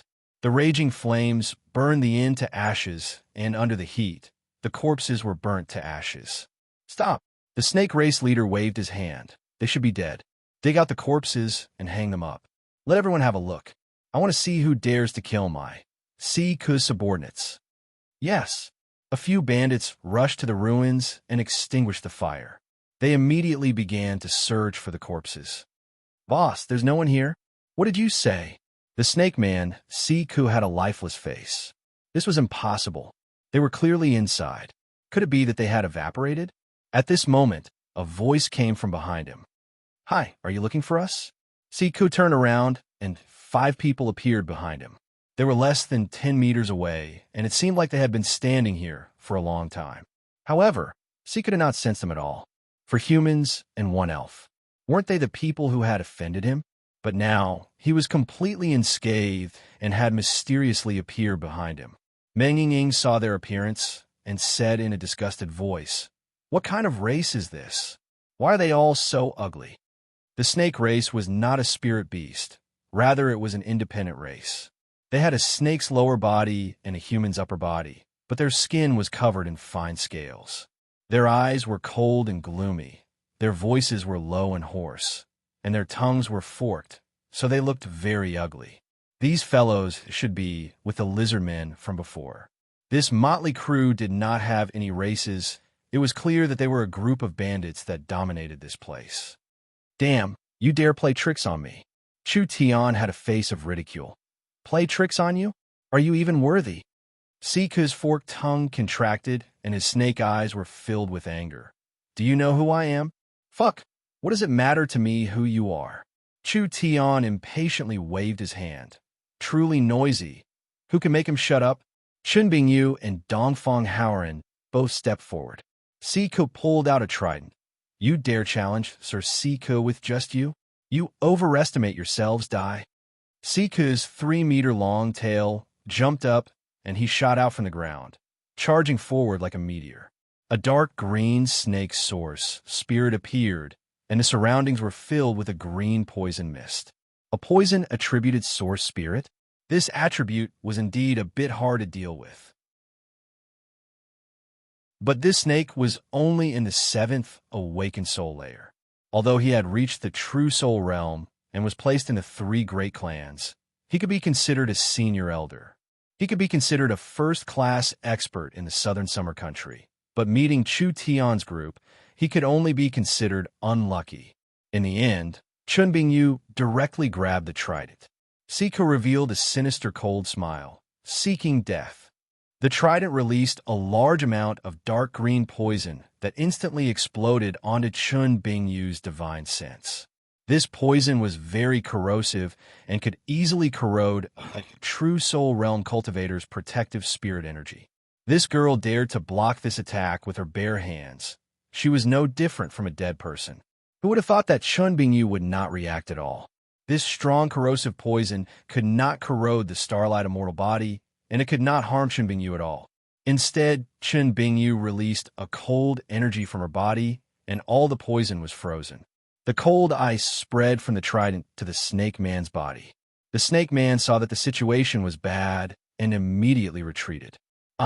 A pitiful cry rang out. Ku retreated, but with a loud crack, both of his arms broke. His arms were frozen like popsicles, and they fell to the ground together with the trident. This fellow's hands were completely crippled. Everyone was shocked. Ku was not weak, but he was easily defeated. This human girl did not even use her full strength. This meant that this human strength far surpassed everyone's imagination. If you dare kill me, you will regret it. Ku retreated in fear. Dongfang Haoran's source spirit turned into a giant flaming sword. Stepping off the ground, he soared into the sky and instantly appeared in front of Si-Ko. "Wait a minute. I am the great Spider Count Cannon's subordinate." Before he could even finish, Dongfang Howren passed by his body. That terrifying sword glow did not cut his body in half. Rather, it cut a large piece of flesh and blood, leaving a deep mark on the ground. "Boss is dead. Everyone quickly run." These wild people usually bullied the people of the small village. When had they ever met such a powerful character? They were instantly scared witless. Qin Bingyu and Dongfang Howren charged forward. There was a series of pitiful cries and begging for mercy, but in just a short few seconds, everything returned to normal. If they weren't ice shards, they had already been chopped into meat paste. In short, there was not a single person left standing. "Si-Ko is dead. Si-Ko is dead." These bandits were clearly the tyrants of this small town. When the Snake Men and his subordinates were killed, the other people in the small town all revealed shocked expressions. "Everyone calm down. Everyone calm down." Chu Tian felt good about himself and immediately raised his hands and said, "Everyone, you don't need to thank me or worship me. Eliminating evil for the people, punishing evil for good. This is what I should do," Vivian said in a doubtful voice. "Big brother Chu Tian, they don't seem to be thanking us." "How could that be?" Chu Tian was a bit stunned. When his eyes swept over everyone, not only did they not shed tears of gratitude, they all revealed looks of fear. "Si-Ko has been killed. The small town is finished. This small town is finished. Damn, where did these people come from? We built this small town with great difficulty, and it was destroyed by them. Let's hurry and leave. Cannon's anger is not something we can handle." These people did not have any joy. Rather, they had a feeling of impending disaster. They looked at Chu Tian's group with eyes that did not have the slightest bit of gratitude. Rather, they were filled with anger and hatred. If they were not strong, they would have already tied them up and offered them to Cannon to beg for forgiveness. What's going on here? Meng Yingying scratched her head. Could it be that killing a few bad people is something we did wrong? What kind of logic is this? When he saw the gazes filled with anger, fear, and blame, he was stunned. Meng Yingying felt like her three views had been turned upside down. When did killing bad people become doing bad things? Chu Tian knit his brows. These fellows did not have a normal background. The powers in the Forest of Chaos were all vassals, so these fellows were controlled by a certain power. That's why they could act so tyrannically in this small town, and why the small town was not destroyed. It was all because of this power's protection. This can't be blamed on them. Chu Tian patted Meng Yingying's shoulder. It is not easy for these low-level powers to have a small town.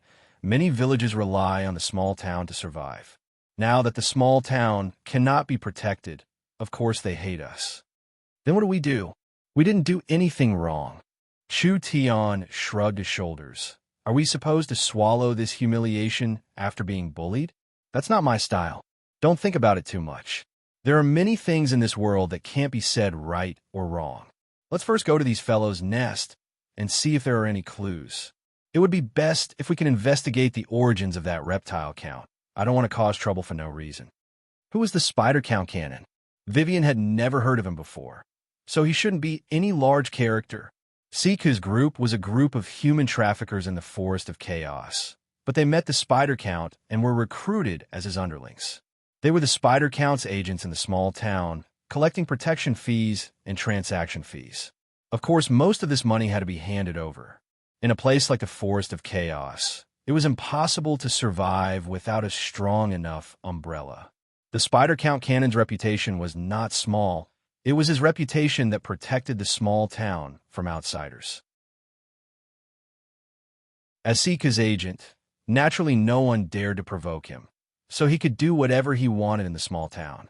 Not only did he ruthlessly oppress the low-level villagers, he also promoted the business of other human traffickers.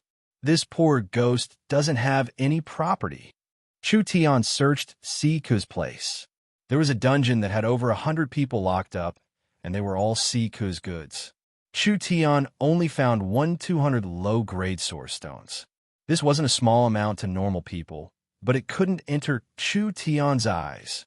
Open the dungeon and let everyone go. Chu Tian was not interested in human trafficking, so he opened the dungeon and let everyone go. However, at this time, there was a very special slave that caught Chu Tian's attention. This was a man that was only 3 meters tall, not even as tall as Vivian. However, his muscles were very well developed and his face was covered in a red beard, but his age was around 20-30. Dwarves? Why were there dwarves? The dwarves were famous for their artifact forging techniques. Each dwarf had an outstanding talent in refining, so the price of dwarven slaves was not low. The most important thing was that dwarves usually lived in mines. As long as he found a dwarf, wouldn't he be able to find the high-level ores Chu Tian needed? Chu Tian quickly made him stay. Dongfang Haoren walked over with the dwarf in one hand and threw him in front of Chu Tian. The dwarf said a bunch of things, and his two little eyes were wide open, as if he was filled with rage. Meng Yingying did not understand the dwarf language. What is he saying? Vivian explained. The dwarves think we are bad people. They think we are human traffickers. Chu Tian explained it in the dwarf language before asking about the ores. After all, buying ores was the most important thing in this trip to the Forest of Chaos. It was impossible for the dwarves not to know about ores. They relied on this to make a living. The dwarf looked at Chu Tian in doubt and asked in a heavily accented human language, "You really aren't Canon's minions? So you can speak the human language?" Meng Yingying rolled her eyes. "We don't even know who Canon is. You just need to tell us if you have ores to buy. We really need them." The dwarf revealed a dejected expression. The dwarves have a lot of ores in their mines. Only what? The dwarf's face was full of grief and indignation. "Our mine has been taken away." "Taken away? Who did it?" "Spider Count Cannon." "All right." Chu Tian patted his forehead. This time he couldn't avoid it. But come to think of it, who was this guy? You're tuning in to the Warrior Lore YouTube channel. Don't forget to subscribe and join us on this journey to catch the most captivating stories.